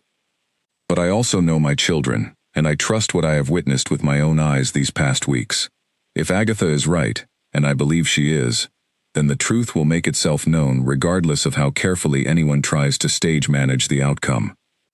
The decision made, the household entered its final days before the naming ceremony, with a different kind of tension, one layered now with cautious hope, alongside the underlying grief and uncertainty that had defined the past month. Elena remained unaware of the plan taking shape around her, continuing her quiet routine with the twins, treasuring each remaining day with a bittersweet intensity, that made even the smallest moments feel achingly precious. She did not know, as she tucked the twins into bed on the eve of the ceremony, reading them one final story before the day that would determine all their futures, that the coming morning would bring a confrontation far more significant than anything the council had anticipated, one that would finally, publicly, force the truth of the bond between them into the open for everyone to witness. The morning of the naming ceremony arrived bright and clear, the kind of pristine autumn day that seemed almost cruelly indifferent to the tension gripping the pack house. From dawn, the grounds buzzed with activity, servants hurrying between the kitchens and the great hall, banners bearing the Blackthorn crest raised along the courtyard walls, and carriages from allied packs and northern delegations beginning to arrive in a steady procession that stretched down the main road toward the horizon. Elena dressed the twins that morning in matching outfits of deep green and silver, the traditional colors of their pack, her fingers trembling slightly as she fastened the small buttons on Wren's dress and smoothed down the collar of Finn's jacket. She had been informed only that morning, by Mira, of the plan Draven and Agatha had devised, and though a fragile hope had bloomed in her chest at the news, she could not shake the fear that something might still go wrong, that the council might find some way to dismiss even undeniable evidence if it threatened their preferred outcome. "You look very handsome," Elena told Finn, straightening his collar one final time, though her voice wavered slightly with the emotion she was trying so hard to contain. "Are you sad?" Finn asked, his sharp eyes catching what Elena had hoped to hide. "A little," Elena admitted, unwilling to lie to him on a day that already carried so much uncertainty. "But today is an important day for you and your sister, and I want you both to feel proud, no matter what happens." "Nothing is going to happen," Wren said firmly, with the absolute confidence only a young child could muster. "You are staying with us. I already decided." Elena's throat tightened, and she pulled both children into a brief, fierce embrace, wishing desperately that the world operated according to the simple, unwavering certainty of a 5-year-old's determination, rather than the complicated politics of pack councils and status, and everything else that had conspired to threaten the fragile family they had built together. The great hall, when Elena finally led the twins toward it that afternoon, was filled beyond capacity, every bench and standing space occupied by pack members, allied representatives, and the visiting delegations from the northern territories, whose presence made this ceremony so politically significant. At the front of the hall, raised on a low dais, stood Draven, dressed in the formal regalia of his position, his expression composed and commanding, despite the turmoil Elena knew must be churning beneath the surface. Beside him stood Edmund and the assembled council members, and a few steps further back, Priscilla waited in an elaborate gown, clearly chosen to draw every eye in the room, her posture radiating the quiet confidence of someone who believed her position was already secure. Elena guided the twins toward the front of the hall, as instructed, and felt every eye in the room shift toward her as she approached, whispered speculation rippling through the crowd at the sight of the Border Omega leading the future heirs through such a significant public event. She kept her chin high despite the scrutiny, focusing entirely on Finn and Wren, on keeping them calm and steady through what she knew would be an overwhelming experience for children so young. The ceremony began with the traditional recitations, ancient words spoken by the eldest pack elder, formally welcoming Finn and Wren into their roles as recognizers to Blackthorn. Elena stood at the base of the dais, prepared to step back once the formal presentation began, as had been discussed and agreed upon in advance. But when the moment came for Elena to withdraw, for Priscilla to step forward and take her position beside the twins as their designated caretaker, in a gesture meant to visually establish the transition the council had orchestrated, everything unraveled exactly as Agatha had predicted it might. The moment Priscilla's hand touched Wren's shoulder, gently guiding her forward toward the assembled crowd, the little girl let out a sharp, distressed cry, and wrenched herself away, stumbling backward until she collided directly with Elena's legs, wrapping her small arms around them with a desperate, unyielding grip. Finn, seeing his sister's distress, reacted instantly, positioning himself protectively in front of both Wren and Elena, his small chest heaving with something that looked remarkably like the beginning of a genuine, instinctive challenge, his eyes fixed on Priscilla, with an intensity that seemed impossible for a child his age. "No," Wren sobbed, burying her face against Elena's skirts. "No, not her. Not her." The entire hall fell into stunned silence, Hundreds of pack members and dignitaries watching, as the carefully orchestrated ceremony collapsed into something raw and unmistakably genuine. Priscilla, caught completely off guard, attempted to reach for Ren again, perhaps hoping to salvage the moment through persistence, but Finn stepped directly into her path, his small hands raised, a low, involuntary growl rumbling from his chest, a sound far too fierce and too controlled for a child not yet 3 years old to produce naturally. Gasps rippled through the crowd. Even Edmund, standing rigid near the dais, seemed momentarily stunned into silence by the raw display unfolding before the entire assembled pack and every visiting delegation whose opinion mattered so greatly to Blackthorn's political standing. Agatha, who had been waiting for precisely this moment, stepped forward from where she had positioned herself near the front of the crowd, her voice carrying clearly across the suddenly silent hall. "What you are witnessing," she said, addressing the assembly directly, "is not simple childhood stubbornness or misbehavior. It is a recognized caregiver bond, one of the oldest and rarest connections known to our kind, formed between these children and the young woman standing before you. I have studied the signs for weeks now, and I can state with complete confidence that severing this bond would cause these children lasting, potentially irreversible harm." Murmurs swept through the crowd, and Elena, kneeling now to gather both trembling children into her arms, felt the weight of hundreds of eyes upon her, though for the first time since arriving at the pack house, she found she did not care about the scrutiny, focused entirely on soothing the twins, whose distress was genuine and overwhelming. Edmund recovered his composure enough to attempt an objection. "This is highly irregular," he said, though his voice lacked its usual conviction. "A single healer's assessment cannot override the council's decision regarding matters of succession and stability." "Then perhaps," Draven said, his voice cutting across the hall with the authority of an alpha king finally done deferring to political maneuvering, "the council would like to explain to this assembly, and to our allies from the northern territories, why they believe forcing a documented and recognized bond to be severed serves the stability of this pack better than honoring it." The challenge hung in the air, and Elena, still kneeling with the twins clinging to her, looked up to find Draven's eyes fixed on hers across the distance of the hall, something fierce and determined, and unmistakably tender passing between them in that charged, silent moment. Priscilla, sensing the shift in the room, the way sympathy and understanding were rapidly turning against the outcome she had been promised, stepped back from the confrontation with as much dignity as she could salvage, though the tight set of her jaw betrayed her genuine frustration at watching weeks of careful maneuvering collapse so publicly. Edmund, faced with the undeniable evidence unfolding before an audience that included influential allies whose good opinion Blackthorn depended upon, found himself with no viable path forward that did not risk appearing cruel or politically foolish in front of everyone watching. "Perhaps," he said finally, each word visibly costing him considerable pride, "further consideration of the arrangement is warranted."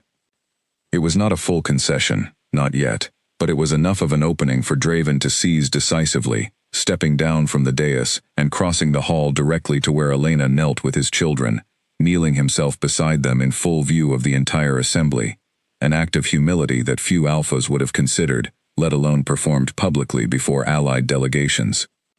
"Finn, Ren," he spoke gently, though his voice still carried across the silent hall, "would you like Elena to stay with us?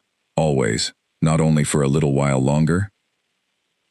Both children nodded fiercely, still clinging to Elena, and the simple, unguarded honesty of the moment seemed to settle something in the room, the tension finally breaking as scattered murmurs of approval rippled through portions of the crowd, particularly among those who had watched, over the past month, the transformation Elena had brought to the grieving household. Draven rose slowly and turned to address the full assembly, his voice steady and clear. "Let it be known," he said, "that Elena will remain as permanent guardian and caretaker to my children, by their choice and by the recognized bond confirmed here today.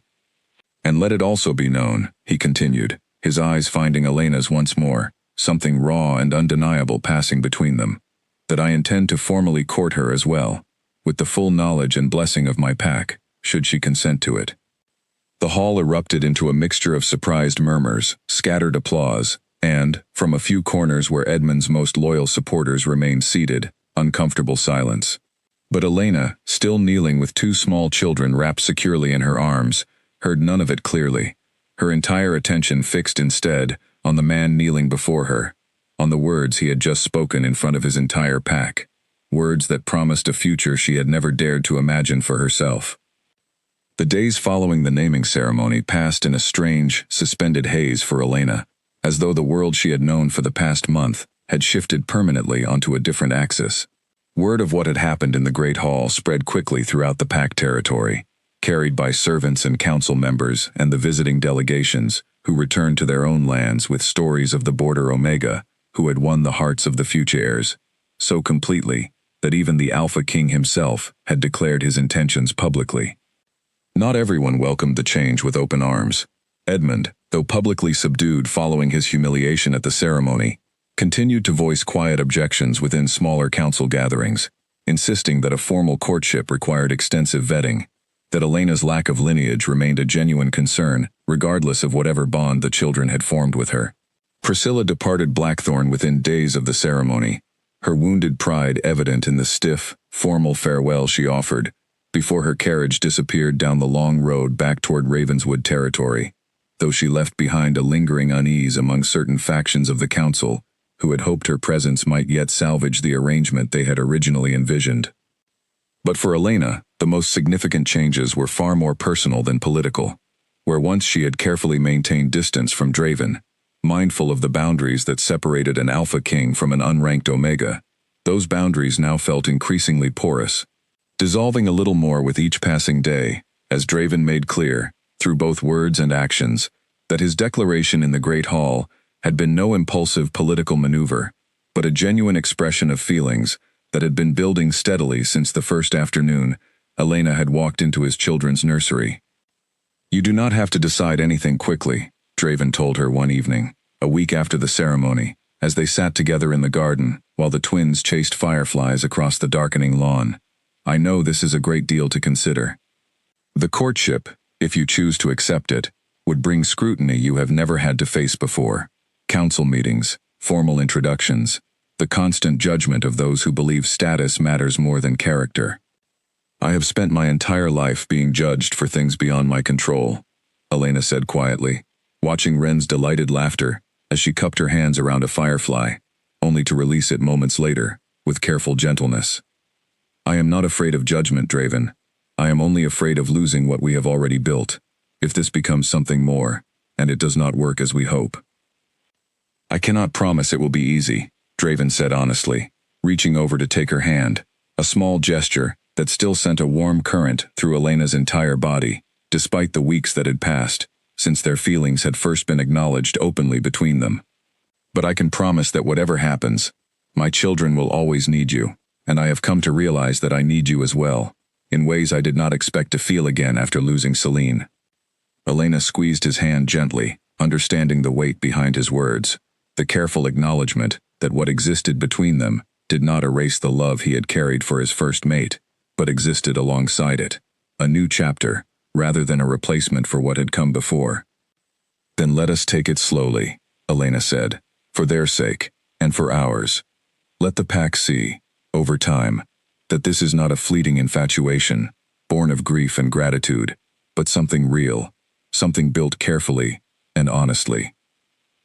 Draven agreed, and over the following months, their courtship unfolded exactly as Elena had suggested, slowly and deliberately, with careful attention paid to winning over the more skeptical members of the council, through demonstrated commitment rather than grand gestures or hasty declarations. Elena continued her role as the twins' primary caretaker, and as the months passed, her steady presence in the household became so thoroughly woven into the fabric of daily life that even those who had once questioned her worthiness found it increasingly difficult to imagine the pack house without her. Agatha, whose testimony had proven so pivotal at the naming ceremony, took Elena under her wing during this period, teaching her the old traditions and histories of the pack, preparing her gradually for a role that would eventually require far more knowledge and responsibility than she had ever anticipated needing when she first arrived at Blackthorn, with nothing more than a worn cloth bag and a desperate hope of making herself useful. "You have a gift," Agatha told her one afternoon, as they sat together reviewing old texts in the healer's modest study. Not merely with children, though that gift is evident enough. You have a way of seeing people, truly seeing them, past whatever rank or status the world has assigned them. That is a rare quality, Elena, rarer than any lineage or noble birth. Elena absorbed these lessons with the same quiet diligence she brought to everything else, gradually transforming from the uncertain border Omega who had once feared she did not belong within these walls, into a woman increasingly confident in her place within the household, and, eventually, within the pack itself.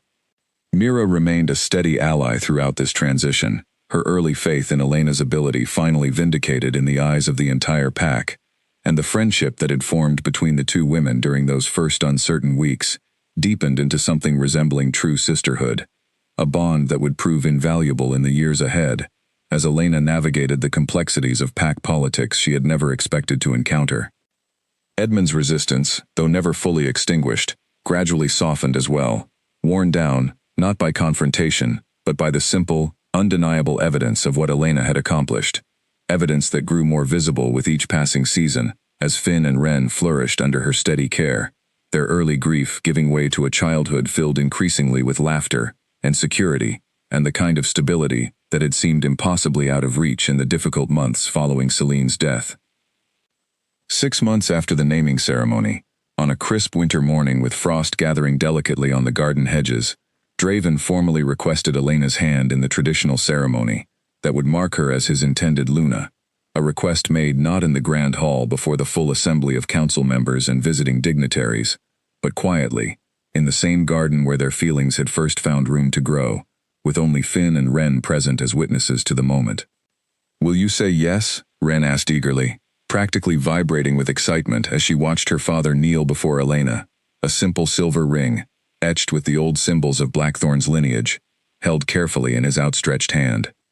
Elena looked down at the ring, then at Draven's face, filled with a hope and vulnerability she had rarely seen him display so openly, and finally at the two children who had, in their own fierce and unwavering way, refused to let her leave from the very first day the council had tried to remove her from their lives.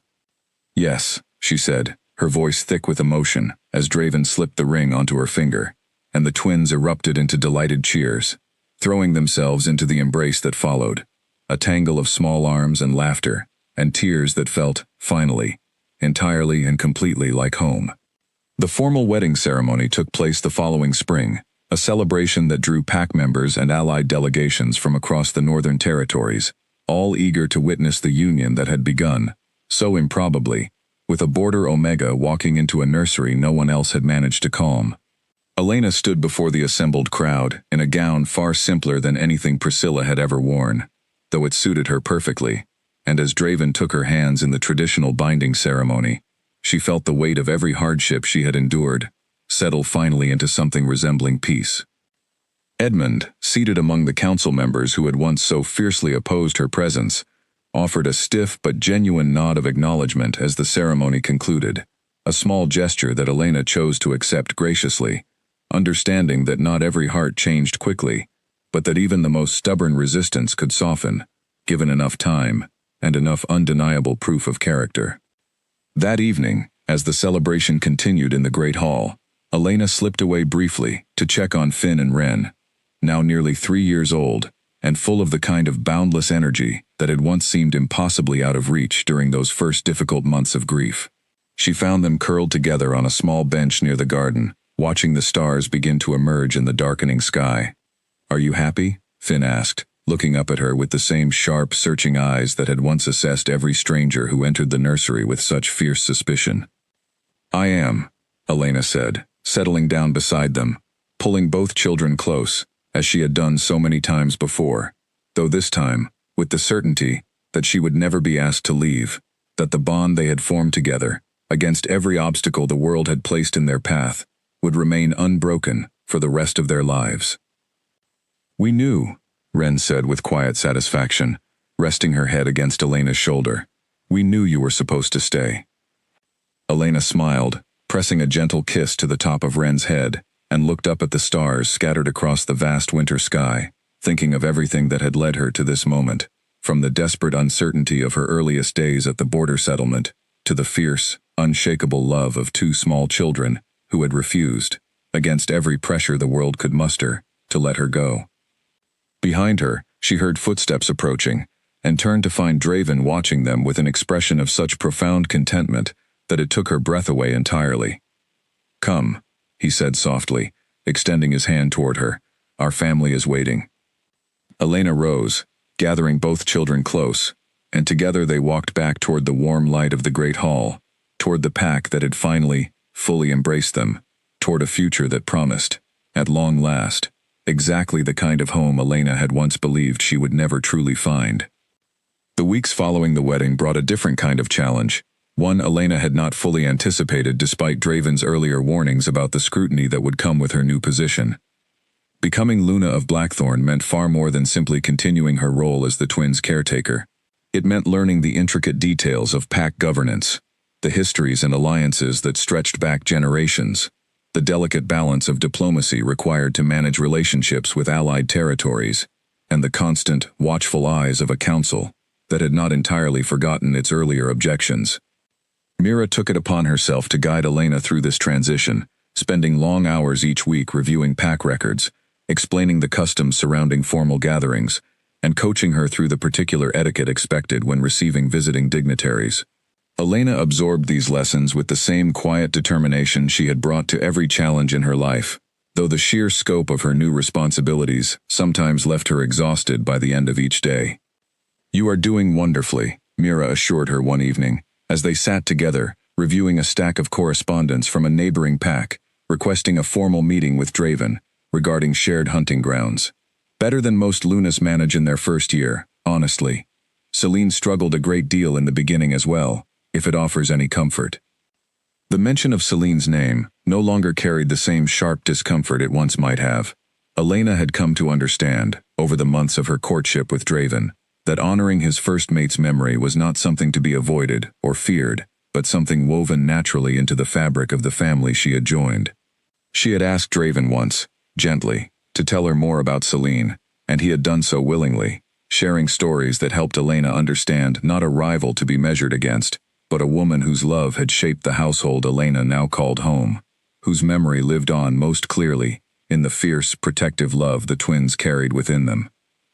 "I only hope I can give them even half of what she would have given them," Elena admitted quietly one night, as she and Draven sat together after the twins had finally been coaxed into bed, following an evening of boundless energy that had left both parents thoroughly exhausted. "You already have," Draven said, pulling her close against his side. "They do not measure you against her, Elena. Children do not calculate love in comparisons the way adults sometimes do.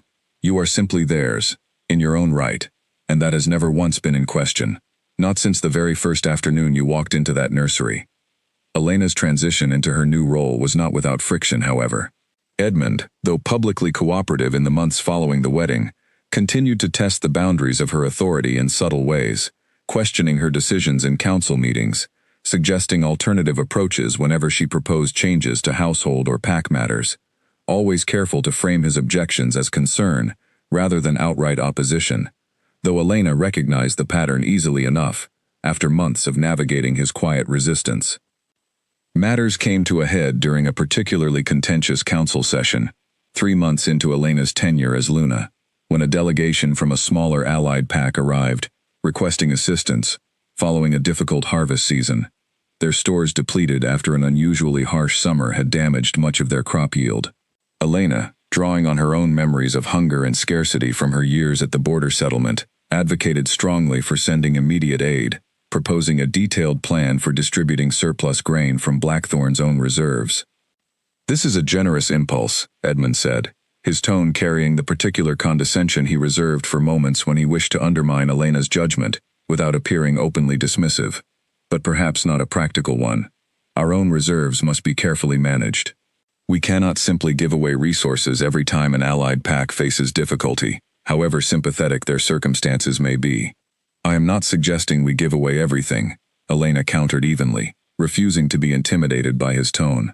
"I am suggesting we share a modest portion of our surplus, which by the steward's own reports exceeds what we require for the coming winter. An alliance built only on convenience, offered only when it costs us nothing, is not truly an alliance at all. If we wish for their support when Blackthorn faces difficulty in future years, we must be willing to offer support first. Several council members nodded thoughtfully at this reasoning, and Draven, watching the exchange from his seat at the head of the table, felt a swell of pride at the confidence Elena had developed, the way she now met Edmund's challenges directly, rather than retreating into the careful deference that had once defined her interactions with pack authority.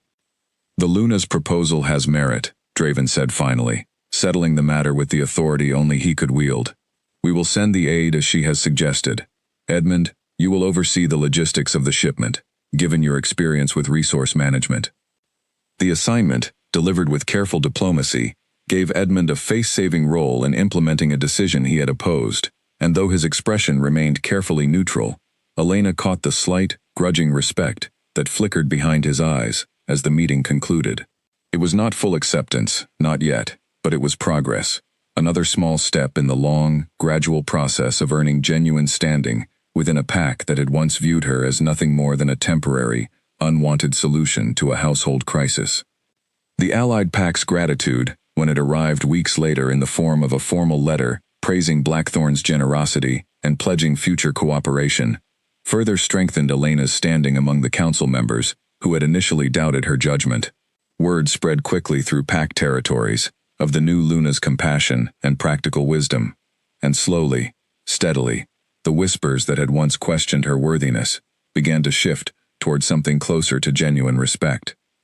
Finn and Ren, meanwhile, continued to flourish under the combined care of their father and the woman they now called mother, without hesitation, a title Elena had never expected to hear, applied to herself, but which filled her with a warmth she had not known she was capable of feeling so completely. Their third birthday arrived with a celebration far different from the grief-stricken atmosphere that had characterized the household in the year following Celine's death, filled instead with laughter and games, and the kind of joyful chaos that Elena had worked so hard, over so many months, to help restore. They are so different now, Mira observed, watching the twins chase each other around the garden during the birthday festivities, their laughter ringing clear and bright across the grounds. I sometimes forget how broken they were before you came. They were never broken, Elena said gently, watching Finn scoop up a handful of fallen leaves and toss them triumphantly over his sister's head. They were grieving, and no one had taught them yet that grief does not have to mean losing everything else alongside it. They simply needed someone to sit with them in the sadness, rather than trying to rush them past it toward a version of happiness that did not yet feel true. Mira smiled, watching her sister's children with an affection that had only grown deeper over the months since Elena's arrival. Celine would have loved you, she said quietly. I believe that with my whole heart. She would have been so grateful to know her children found someone like you, to help carry them through the darkest parts of losing her. Elena felt tears prick at her eyes at the words, and she reached out to squeeze Mira's hand gratefully, understanding the significance of such an acknowledgement from the woman who had known Celine most intimately, who had every reason to guard her sister's memory jealously against any perceived replacement, and yet had chosen instead to welcome Elena as family, fully and without reservation. As the birthday celebration wound down that evening, Draven found Elena standing alone near the garden wall, watching the last of the sunset paint the sky in brilliant shades of orange and gold, and he came to stand beside her, slipping an arm around her waist, as they watched the twilight settle over the grounds together. A year ago, Elena said softly, I was scrubbing pots at the border kitchen, certain my life would remain exactly as small and uneventful as it had always been. I never imagined anything like this. Neither did I, Draven admitted. I had resigned myself to a life defined entirely by grief and duty, certain nothing would ever feel whole again. You changed that, Elena. Every day, in ways both large and small, you continue to change it. Elena leaned into him, watching the last light fade from the sky, feeling a peace settle over her that she had once believed was entirely beyond her reach. A peace built not on the absence of hardship, but on the certainty that whatever challenges still lay ahead, she would face them, surrounded by a family that had chosen her as fiercely and completely as she had chosen them. The trouble began quietly, as trouble often does, with a series of small disturbances along Blackthorn's eastern border that at first seemed unremarkable, easily attributed to wandering wildlife, or the ordinary friction that occasionally arose between neighboring territories. Reports came in of fences damaged, storage sheds disturbed, and, more concerning, wolves belonging to a rival pack spotted crossing into Blackthorn land, under cover of darkness, retreating before any confrontation could take place. Draven addressed the reports with characteristic caution, increasing patrols along the eastern border and sending formal inquiries to the neighboring Thornwood pack, whose territory bordered Blackthorn's eastern edge, and whose alpha had never fully accepted the boundaries established generations earlier by their respective grandfathers. The initial responses from Thornwood were dismissive, denying any knowledge of the incursions, and suggesting, with thinly veiled insult, that Blackthorn's own wolves were likely responsible for whatever damage had occurred. Elena, now several months into her role as Luna, found herself drawn increasingly into these tense discussions, her perspective valued by Draven not merely as a courtesy, but as a genuine asset, given the sharp instincts she had developed navigating difficult circumstances throughout her own life. She sat in on the council meetings where the border situation was discussed at length, listening carefully as various elders debated the appropriate response. "We cannot simply ignore this," Corin argued during one particularly heated session. "Thornwood grows bolder with each passing week. If we do not respond firmly, they will interpret our restraint as weakness. Nor can we respond with immediate aggression," Draven countered, "without risking a conflict that serves no one's interests, least of all the families on both sides, who would bear the true cost of any confrontation. We need more information before we act." "Who exactly is behind these incursions, and why?" It was Elena who suggested, somewhat hesitantly given her relative newness to matters of pack diplomacy, that the situation might benefit from a different approach entirely. "Perhaps," she said carefully, "the incursions are not sanctioned by Thornwood's leadership at all. Border settlements often operate with less oversight than the pack elders realize. I remember, from my own years living along Blackthorn's border, how easily small groups could act independently, driven by their own grievances or desperation, without the full knowledge or approval of those governing from the main pack house." Draven considered this thoughtfully. "You believe this could be the work of a splinter group, rather than an official act of aggression from Thornwood itself?"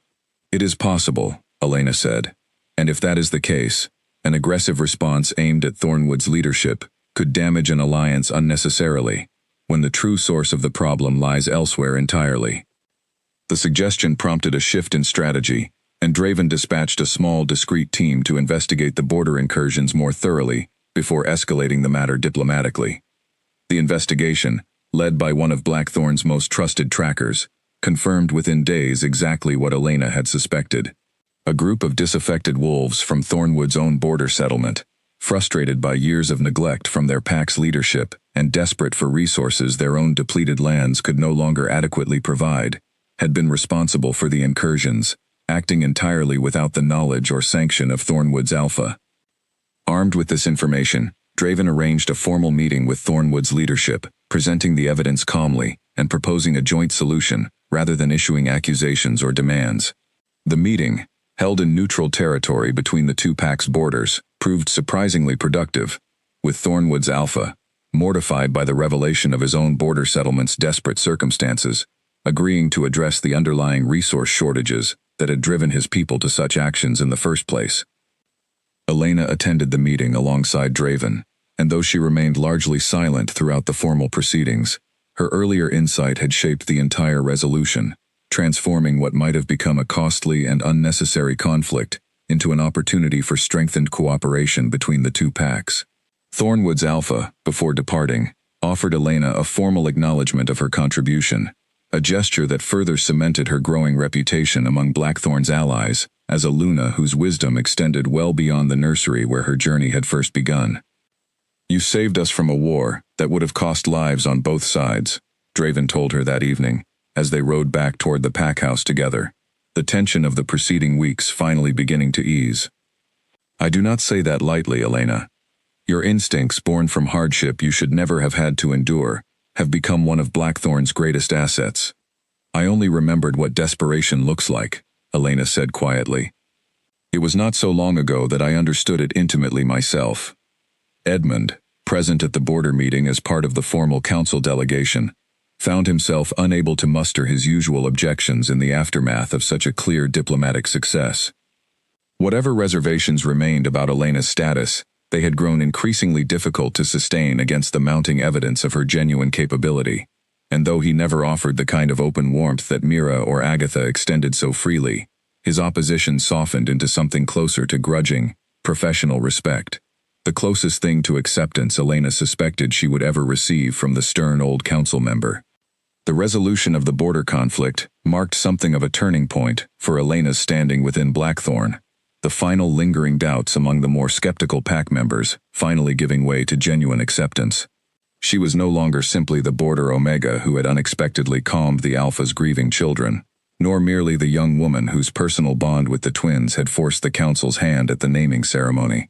She had become, through months of steady, careful effort, a Luna in her own right, respected not merely for the position she held, but for the wisdom and compassion she brought to every challenge the pack faced.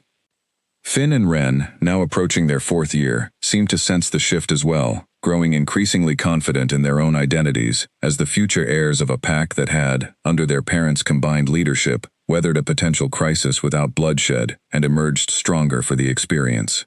They had begun, in recent months, to ask more pointed questions about their mother Celine, questions Elena answered honestly and gently, careful never to diminish the memory of the woman who had given them life, even as she embraced fully her own role in shaping the family they had all built together.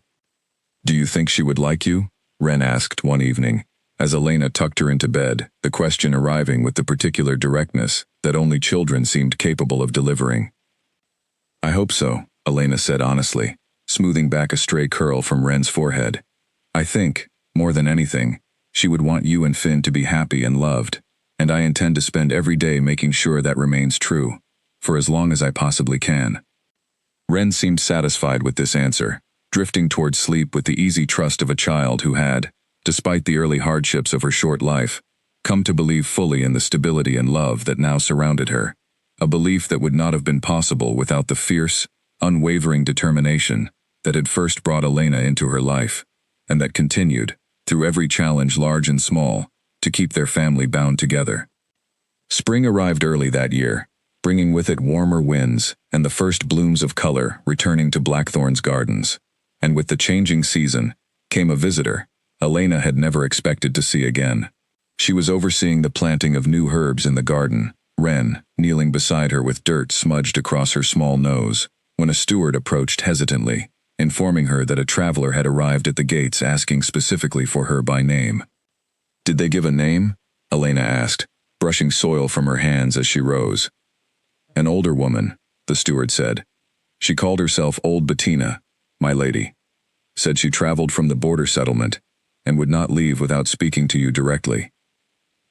Elena's heart lifted immediately at the familiar name, and she hurried toward the main gate, Ren trailing curiously behind her, to find Bettina standing there looking considerably older and more tired than Elena remembered, her weathered face breaking into a wide smile the moment she spotted Elena approaching. "Bettina," Elena said, embracing the older woman warmly, genuine affection flooding through her at the sight of someone from the life she had left behind. "What brings you all this way? Is everything well at the settlement?" Bettina's smile faltered slightly, and Elena felt a flicker of concern at the shift in her expression. "The settlement struggles, child," Bettina admitted. "The border has grown harsher these past seasons. Poor harvests, an illness that swept through the younger children last winter. I have come, truthfully, hoping you might speak to the Alpha on our behalf. I know it is a great deal to ask, given how far you have risen since you left us, but I did not know where else to turn." Elena felt a familiar ache at the mention of the settlement's hardship, memories of her own years there rising sharply to the surface, memories of hunger and cold and the constant, grinding uncertainty of survival without status or resources to fall back upon. She had never forgotten where she came from, despite the transformation her life had undergone since walking into Blackthorn's nursery, and the thought of the community that had once taken her in, now suffering, only strengthened her resolve to help however she could. "Come inside," Elena said firmly. "You will rest, and eat properly, and then we will speak with Draven together. I promise you, Bettina, Blackthorn will not turn its back on the settlement that raised me." That evening, Elena presented Bettina's account to Draven with the same careful, practical reasoning she had employed during the Thornwood border negotiations, detailing the specific hardships facing the settlement and proposing concrete solutions, rather than vague appeals to sympathy. Draven listened attentively, and though the household budget already stretched thin following the aid sent to their allied pack earlier that year, he recognized immediately the importance, both moral and practical, of ensuring the border communities within his own territory did not suffer while resources flowed elsewhere. "We will send supplies immediately," Draven said, "and I will dispatch Agatha to assess the illness affecting the children. Beyond that, I think it is time we established more permanent support for the border settlements, rather than responding only when crisis strikes. What would you propose, Elena? You understand their needs better than anyone within these walls." Elena spent the following days developing a detailed plan, drawing on her own intimate knowledge of the settlement's daily struggles, proposing a system of regular resource distribution, improved medical support, and greater representation for border communities within pack governance, ensuring their voices would no longer go unheard until hardship forced their concerns to the attention of those in power. The plan, once implemented, transformed conditions at the border settlement considerably over the following months, and Elena made a point of visiting personally whenever her duties allowed, walking the familiar paths of her old home with a strange, bittersweet mixture of nostalgia and gratitude, greeted now, not as the invisible Omega she had once been, but as the Luna, who had never forgotten where she came from. "You have not changed," Bettina told her during one such visit, watching Elena kneel in the dirt beside a group of settlement children, teaching them the same songs she had once taught Finn and Ren during those first uncertain weeks in the packhouse nursery. "Position has not made you forget yourself, child. That is rarer than you know, among those who rise as far as you have."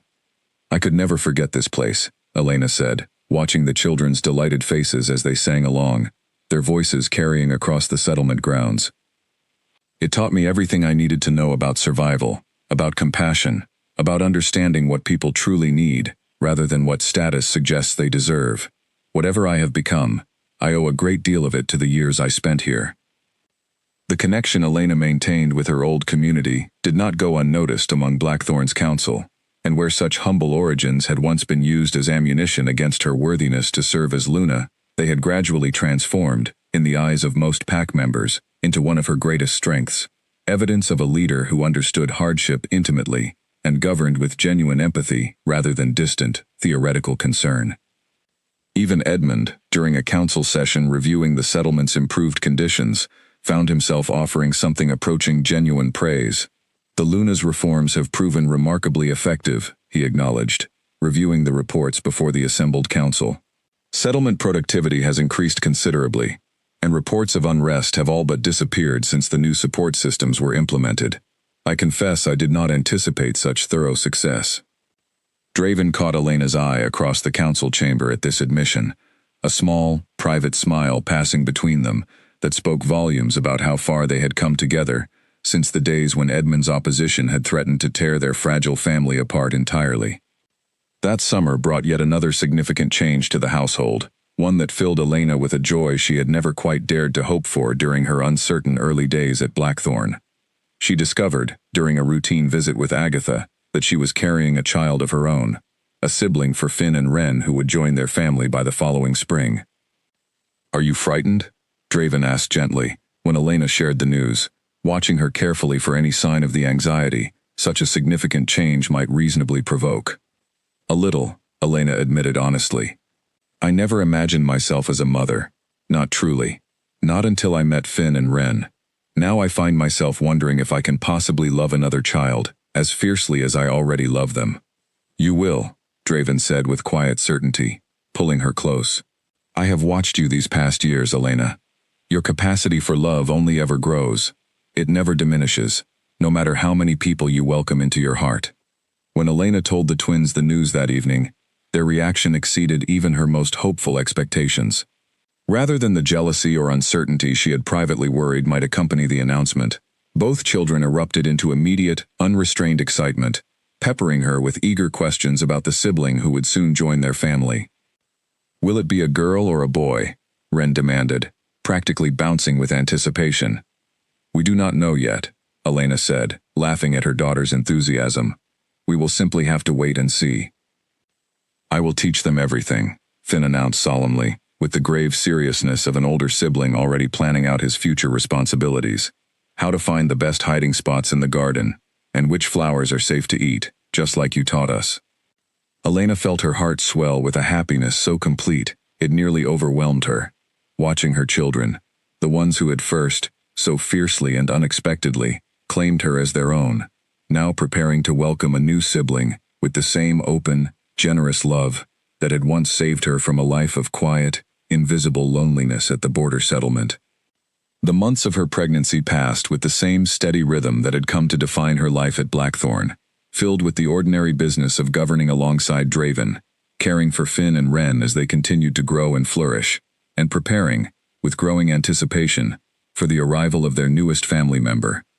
The council, whatever reservations had once existed regarding Elena's status, now anticipated the birth with genuine warmth, understanding fully the significance of a child born not only to the Alpha King, but to a Luna who had proven, time and again, her unwavering devotion to the pack she now called her own.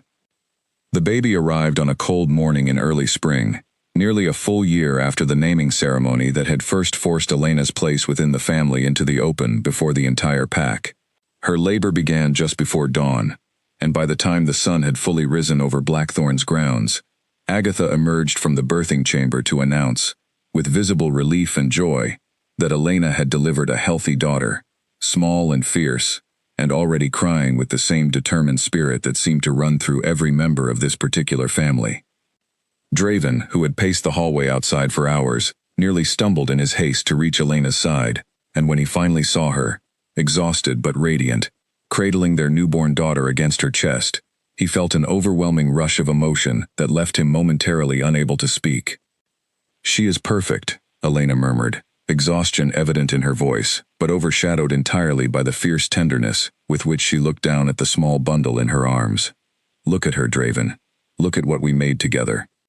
Draven knelt beside the bed, reaching out with careful, reverent hands to touch his daughter's tiny fingers, and felt the same overwhelming love wash over him that he remembered from the birth of Finn and Wren, though this time it was tempered by a different kind of gratitude entirely, an awareness of everything that had needed to happen, every obstacle that had needed to be overcome, for this particular moment to arrive. "What shall we name her?" he asked softly. Elena considered the question carefully, her eyes drifting toward the small carved bird that still sat on a shelf in their bedroom, the same one that had belonged to her own mother, the one she had shown to Wren during that very first afternoon in the nursery, so long ago now. "Aveline," she said finally. "After my mother, I never had the chance to properly honor her memory, and I think she would be glad to know her name lives on, here, in this family that saved me, as much as I saved anyone." Draven smiled, pressing a gentle kiss to Elena's forehead, then to their daughter's. "Aveline," he repeated softly. "It suits her." Word of the birth spread quickly through the pack house, and within hours, Finn and Wren arrived at their mother's bedside, practically vibrating with barely contained excitement at the prospect of meeting their new sister for the first time. They approached the bed cautiously at first, awed by the tiny, fragile bundle in Elena's arms, before Wren reached out with careful fingers to touch Aveline's small hand. "She is so little," Wren whispered, wonder evident in her voice. "She will grow quickly," Elena promised, "just as you both did. Soon enough she will be chasing after you in the garden, demanding you teach her every hiding spot you have discovered." Finn studied his new sister with the same grave seriousness he brought to most matters, then nodded once, decisively, as though confirming some important internal assessment. "I will protect her," he announced. "Just like I protect Wren." Elena felt tears prick at her eyes, at the fierce, unwavering devotion in her son's voice, remembering, with sudden clarity, the same protective instinct he had displayed toward his sister on the day of the naming ceremony, when he had positioned himself between Wren and Priscilla with a growl far too fierce for a child his age. That same fierce loyalty, she understood now, watching him gaze at his newborn sister with such solemn determination, would only grow stronger as the years passed, a defining characteristic of a boy who had learned, far too young, the value of protecting those he loved. The years that followed brought their own share of challenges and triumphs, the ordinary rhythm of a growing family, interwoven with the responsibilities of governing a pack that continued to expand its influence and alliances under Draven and Elena's combined leadership. Aveline grew quickly, as Elena had promised, developing a personality that combined Wren's fierce determination with a curiosity entirely her own, following her older siblings everywhere, with the persistent devotion of a younger sibling determined not to be left behind. Edmund, whose opposition had once seemed so insurmountable, eventually retired from active council duties as age caught up with him, though not before offering Elena, during one of their final formal interactions, an acknowledgement that surprised her considerably, given the years of quiet resistance that had characterized their relationship. "I judged you unfairly when you first arrived," he admitted, his voice gruff with the particular discomfort of a proud man forced to confront his own past mistakes. "I saw only your rank, your lack of formal training, and assumed these things determined your worth entirely. I was wrong, Luna. This pack has flourished under your guidance in ways I did not believe possible, and I regret the difficulty I caused you in those early years." "You believed you were protecting the pack," Elena said graciously, understanding that Edmund's stubborn resistance, however painful it had felt at the time, had ultimately been rooted in genuine concern for Blackthorn's stability, rather than simple cruelty. "I cannot fault you entirely for caution, even when I disagreed with where that caution led you. What matters now is the pack we have built together, despite our early differences." Edmund's departure from active council duties marked something of a symbolic conclusion to the difficult early years of Elena's tenure as Luna, the last significant voice of resistance finally softening into genuine respect, leaving behind a council that had, over time, come to fully embrace the Border Omega, who had transformed not only a grieving household, but the entire trajectory of Blackthorn's future. Mira remained a constant presence throughout these years, her role evolving from acting Luna to trusted advisor and beloved aunt to all three children, her bond with Elena deepening into the kind of true sisterhood that neither of them had expected when they first met in that tense antechamber outside the nursery so many years earlier. "Do you ever think about how differently things might have turned out?" Mira asked Elena one evening, as they sat together in the garden watching Finn, now nearly 7 years old, teaching a considerably younger Aveline how to identify the different birds that still visited the grounds each morning, a tradition Elena had established during her very first weeks at Blackthorn. "If Edmund's plan with Priscilla had succeeded, if the twins had never bonded with you the way they did." Elena watched her children with quiet contentment, thinking of everything that had led to this particular moment, the desperate uncertainty of her earliest days at the border settlement, the terrifying vulnerability of walking into a nursery filled with grieving strangers, the fierce, unwavering loyalty of two small children who had refused, against every pressure the world could muster, to let her leave. "I try not to dwell on what might have been," Elena said finally. "I only know that everything difficult I endured, every hardship that shaped me before I ever arrived here, prepared me somehow for exactly this life, exactly this family. I do not believe in fate, not entirely, but I do believe that some bonds, once formed, become impossible to break, regardless of the obstacles the world places in their path." As if summoned by the conversation, Wren approached at that moment, now a poised young girl of 9, her sharp intelligence and fierce loyalty having only grown more pronounced with age, trailed by Draven, who carried a small wooden box in his hands. "I found something," Wren announced, settling beside her mother, with the easy confidence of a child who had never once doubted her place within this family. "In the old storage room. Father says it belonged to you, from before." Elena took the box curiously, opening it to find a few worn belongings she recognized immediately from her years at the border settlement, small keepsakes she had packed away and largely forgotten amid the whirlwind changes of the past several years. Among them, carefully wrapped, sat the small carved bird that had once belonged to her mother, the same one she had shown to Wren during that very first afternoon in the nursery, now joined by a second, smaller bird that Draven had commissioned years earlier as a wedding gift, a matching pair meant to symbolize the family they had built together. "I had almost forgotten this was here," Elena murmured, turning the boxes over in her hands, feeling the weight of everything they represented, the long, difficult journey from invisible Border Omega to beloved Luna of Blackthorn, a journey that had never once felt certain or guaranteed, that had required fierce love and stubborn determination from every member of this family to see through to its conclusion. Draven settled beside her, watching as she examined the contents of the box with careful reverence, and reached out to take her hand, the same gesture he had offered so many times over the years, through every challenge and triumph they had faced together since that first uncertain afternoon, when a border Omega had walked into his grieving household and, against every expectation, brought it back to life. "We should pass these down," Draven said quietly, "to Aveline, when she is old enough to understand their significance, a reminder of where her mother came from, and everything it took to bring our family together." Elena nodded, watching her 3 children now gathered together in the garden, Finn patiently helping Aveline identify a small sparrow perched on the garden wall, while Wren looked on with the fond, slightly superior air of an older sister who had already mastered such simple lessons years earlier.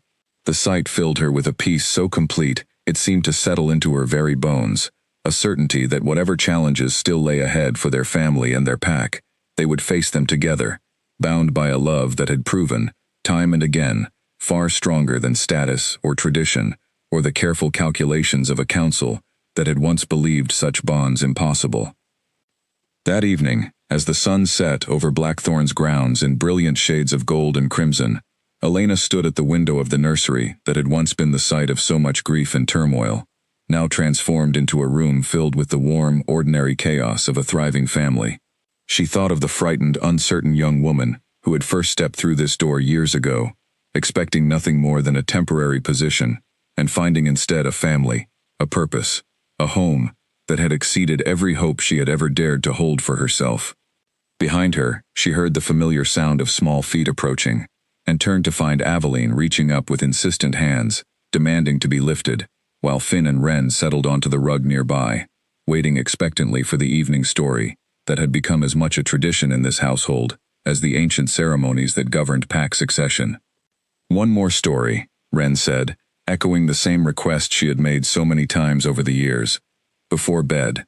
Elena smiled, settling onto the familiar rug with Aveline balanced on her hip, and began the story she had told countless times before, of a young woman with nothing left to lose who found, in the most unlikely of places, a family fierce enough to refuse letting her go, a story that had begun in grief and uncertainty, but had grown, through patience and stubborn love, into something none of them could have imagined when it first began. Outside, the last light of day faded gently into evening, settling over a pack house that had once echoed with sorrow, and now rang instead with laughter, with the steady, unbreakable bond of a family that had chosen each other, fiercely and completely, against every obstacle the world had placed in their path.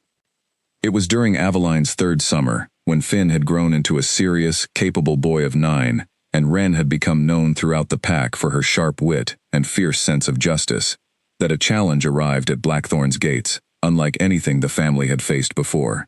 A wolf named Callum, a distant cousin from a lesser branch of the Ashworth line, arrived unannounced one afternoon, flanked by a small retinue of supporters, and formally invoked the ancient right of challenge, a rarely used tradition that allowed any wolf of sufficient bloodline to contest an alpha's fitness to rule, if they believed the pack's stability was genuinely at risk. The great hall fell into stunned silence when Callum made his declaration before the assembled council, his voice carrying the confident arrogance of a man who believed he had found genuine weakness to exploit. "Blackthorn has grown soft," Callum announced, his eyes sweeping over the gathered crowd with obvious disdain. "An alpha who elevates a border Omega to Luna, who allows sentiment to guide pack decisions, rather than strength and tradition. I challenge Draven Ashworth's fitness to lead, and I claim the right to prove myself the stronger candidate for this pack's future." Elena felt her blood run cold at the declaration, understanding immediately the danger such a challenge represented, not merely to Draven's position, but to the safety of their entire family. The ancient right of challenge, though rarely invoked in recent generations, carried real weight under pack law, and dismissing it outright without proper response could itself be interpreted as a sign of weakness that might embolden further challenges from other ambitious relatives. "You have no standing to challenge my leadership," Draven said, his voice carrying the cold authority of an alpha king who had faced down far greater threats than an overreaching cousin. "This pack has flourished under my rule, and under the guidance of my Luna, whose contributions to Blackthorn's stability and prosperity are a matter of public record." "Flourished," Callum scoffed. "You mean weakened, softened by an Omega, with no proper lineage advising you on matters she has no business influencing." I have supporters among the council who share my concerns, Draven.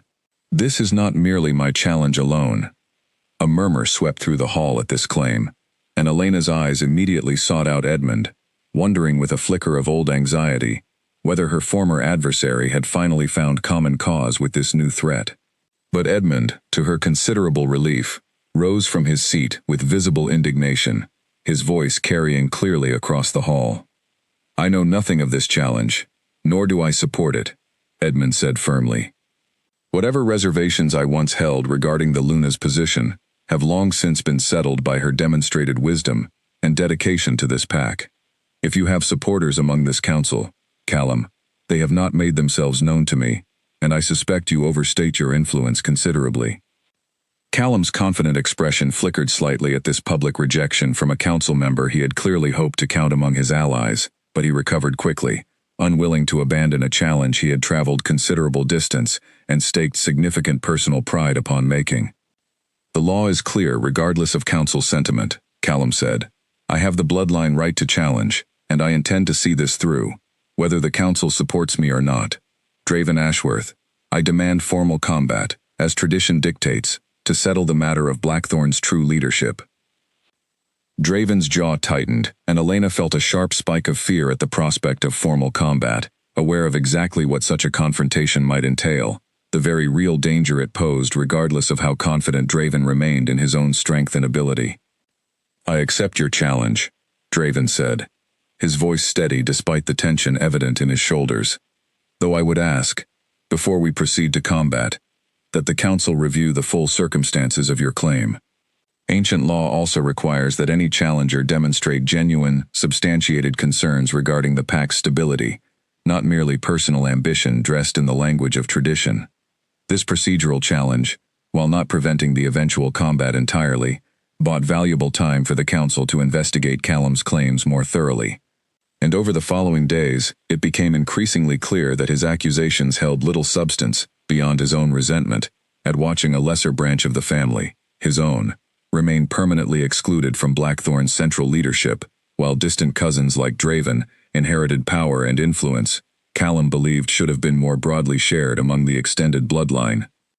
Elena, though frightened for Draven's safety should the combat proceed regardless of these revelations, found herself drawing on the same careful, strategic thinking that had served her so well during the earlier border conflict with Thornwood. She spent long hours reviewing pack law with Agatha, searching for any legitimate avenue that might resolve the conflict without requiring Draven to risk his life in physical combat against a challenger whose true motivations had nothing to do with genuine concern for Blackthorn's welfare.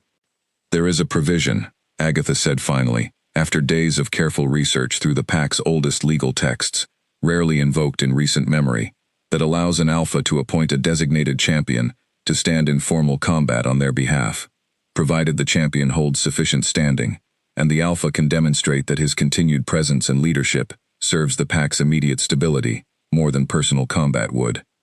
Would Draven qualify for such a provision? Elena asked, hope flickering cautiously in her chest. Possibly, Agatha said, though it would require presenting a compelling case to the council, demonstrating that Draven's continued active leadership, rather than the outcome of a purely physical contest, better serves Blackthorn's genuine interests. Elena brought this possibility to Draven immediately, and though his pride initially resisted the idea of appointing a champion rather than facing Callum directly, the practical wisdom of the approach, combined with Elena's careful argument regarding the genuine risks combat posed, not only to Draven personally, but to the stability of a pack that depended heavily on his continued leadership, eventually won him over. The council session convened to determine the matter proved lengthy and contentious, with Callum objecting vigorously to what he viewed as a cowardly attempt to avoid legitimate combat. But Elena, given the opportunity to address the assembled council directly, presented her case with the same clear, practical reasoning that had won over skeptical council members during the Thornwood negotiations years earlier. Ancient tradition exists to serve the pack's genuine well-being, Elena argued, not to satisfy the personal ambitions of any single challenger. Draven Ashworth has led Blackthorn through border conflicts, resource crises, and years of careful diplomatic cultivation with allied packs. His continued leadership, demonstrated through years of measurable success rather than a single physical contest, speaks far more clearly to his fitness to rule than any combat outcome could establish. I ask this council to consider what genuinely serves Blackthorn's stability, rather than what satisfies the narrow demands of a tradition that has, admittedly, grown increasingly disconnected from the pack's modern needs. The council, swayed by years of demonstrated evidence regarding Draven and Elena's combined leadership, ultimately ruled in favor of allowing a designated champion, selecting Corrin, a formidable beta warrior, whose loyalty to Draven had never wavered, to stand in formal combat against Callum's chosen representative. The combat itself, held several days later before the assembled pack, proved brief and decisive, Corrin's superior training and experience overwhelming Callum's chosen champion within minutes, the outcome leaving little room for further contest regarding the legitimacy of Draven's continued rule. Callum, humiliated by the swift defeat and the clear lack of support his challenge had garnered among the council, departed Blackthorn territory shortly afterward, his ambitions for expanded influence thoroughly extinguished by the very tradition he had hoped to exploit for his own advancement. "You saved us again," Draven told Elena that evening, as they sat together in the quiet privacy of their chambers, the tension of the preceding days finally beginning to ease from his shoulders. "I do not know what I would have done, facing Callum in combat, knowing the risk it posed not only to myself, but to everything we have built together." "You would have found a way through it regardless," Elena said, though she could not entirely suppress the lingering fear that had gripped her throughout the ordeal. "But I am grateful we did not have to find out. Our children need their father, Draven, whole and unharmed, not risked unnecessarily to satisfy an ambitious cousin's wounded pride."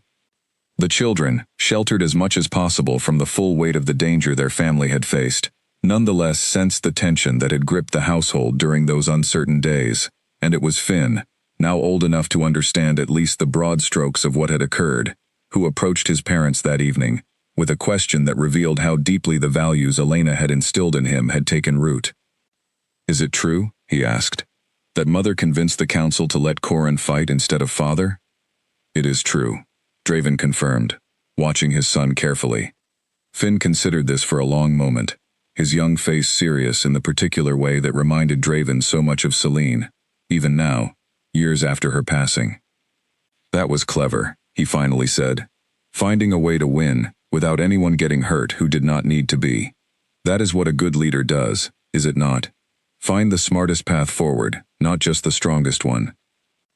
Elena felt her heart swell with pride at her son's observation, understanding that the lessons she had worked so hard to instill in both twins over the years, lessons born from her own experiences of survival and careful, strategic thinking, rather than raw strength or status, had taken firm root in the values they were developing as they grew toward their own eventual roles within Blackthorn's leadership.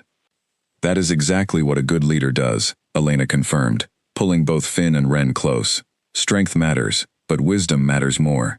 Never forget that, either of you, as you grow into whatever roles the future holds for you."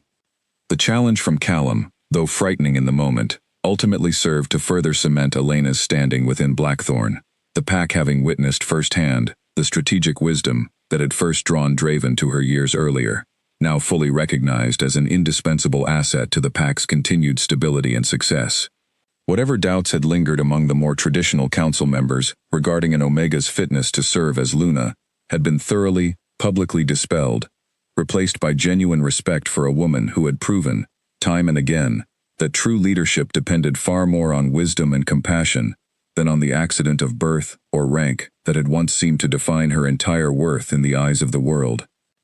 Years passed at Blackthorn, with the steady, unhurried rhythm of a pack that had found genuine stability, each season bringing its own small triumphs and challenges, each one met by a family that had learned, through hard experience, to face difficulty together, rather than allowing fear or pride to drive them apart.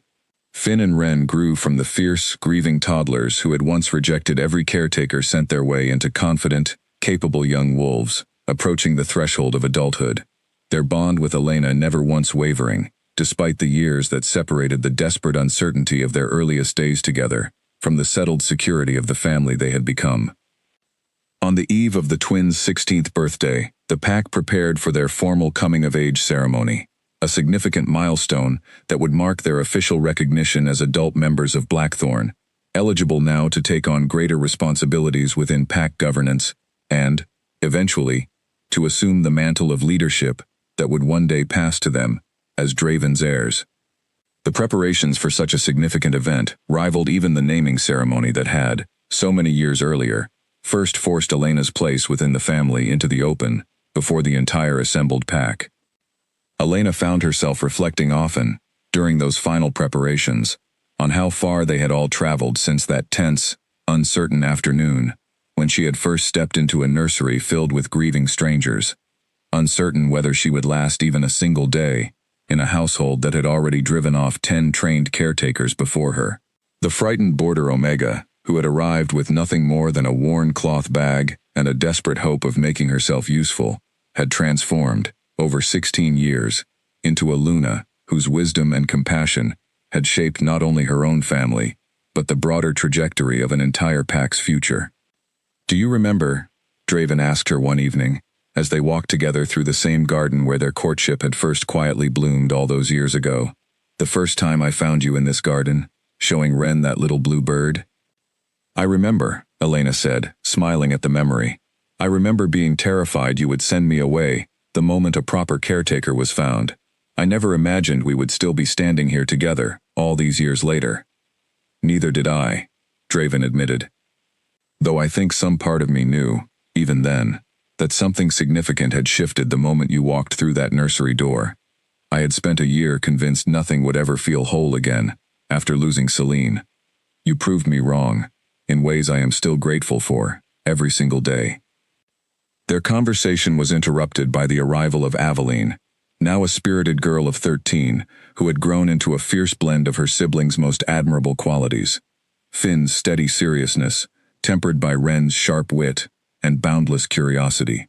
She approached at a run, breathless with excitement, clutching a small bundle of wildflowers she had clearly gathered for the following day's ceremony. "Finn is practicing his formal address again," Aveline announced, rolling her eyes with the particular exasperation only a younger sibling could muster. "He has been reciting it for hours. I think he has it memorized twice over by now."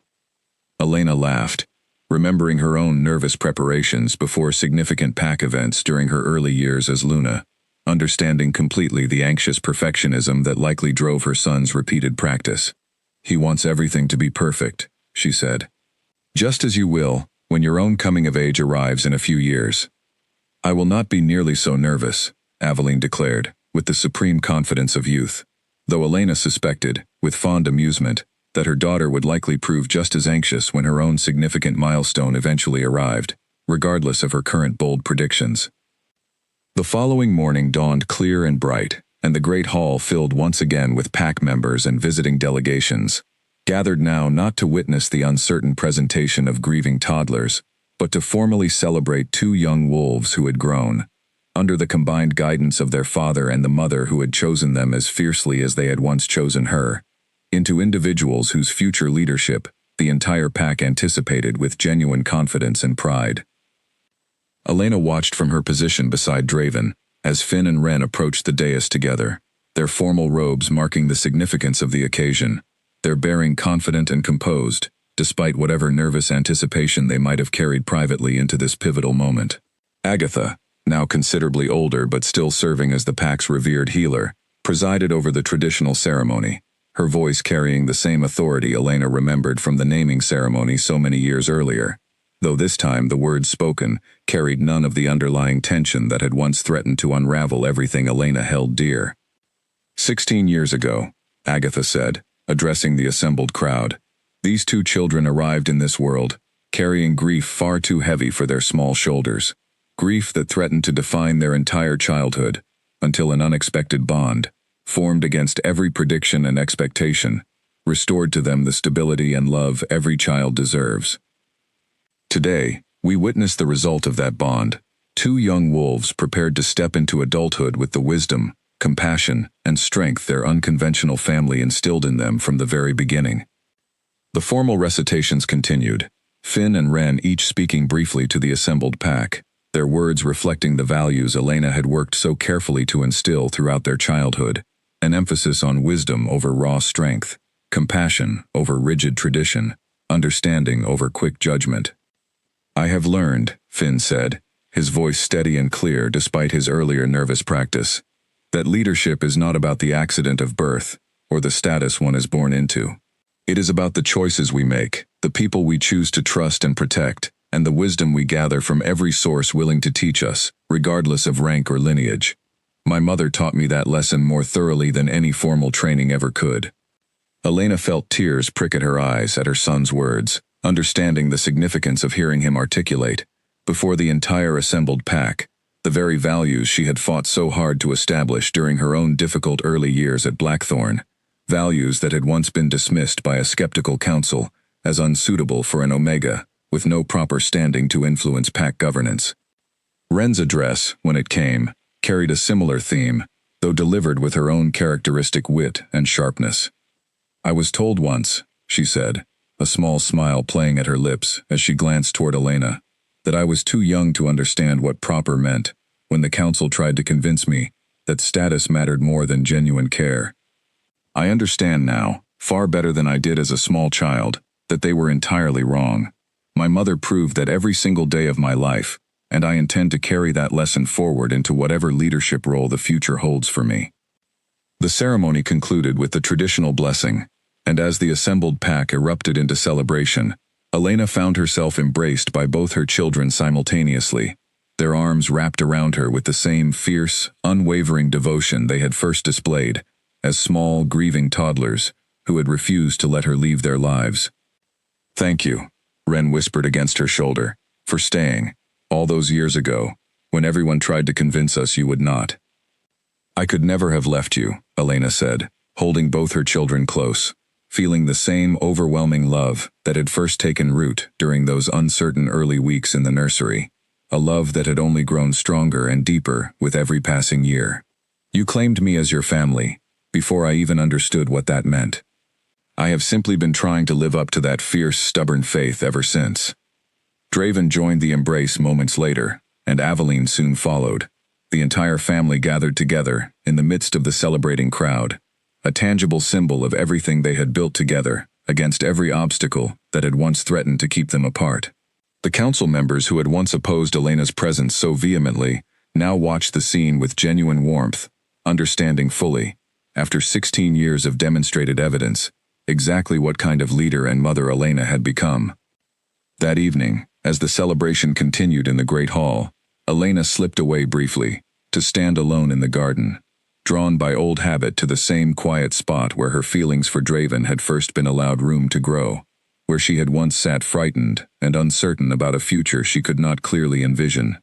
She thought of the desperate young Omega who had first arrived at Blackthorn with nothing more than a worn cloth bag, unable to imagine that such profound happiness and belonging waited for her within these walls. Draven found her there, as he so often did, and settled beside her on the familiar stone wall, watching the stars begin to emerge in the darkening sky above them. 16 years, he said softly. It hardly seems possible, watching Finn and Ren today, remembering how small and grieving they once were. They grew into exactly the people I always hoped they would become, Elena said, leaning into his familiar warmth. Strong, but never cruel.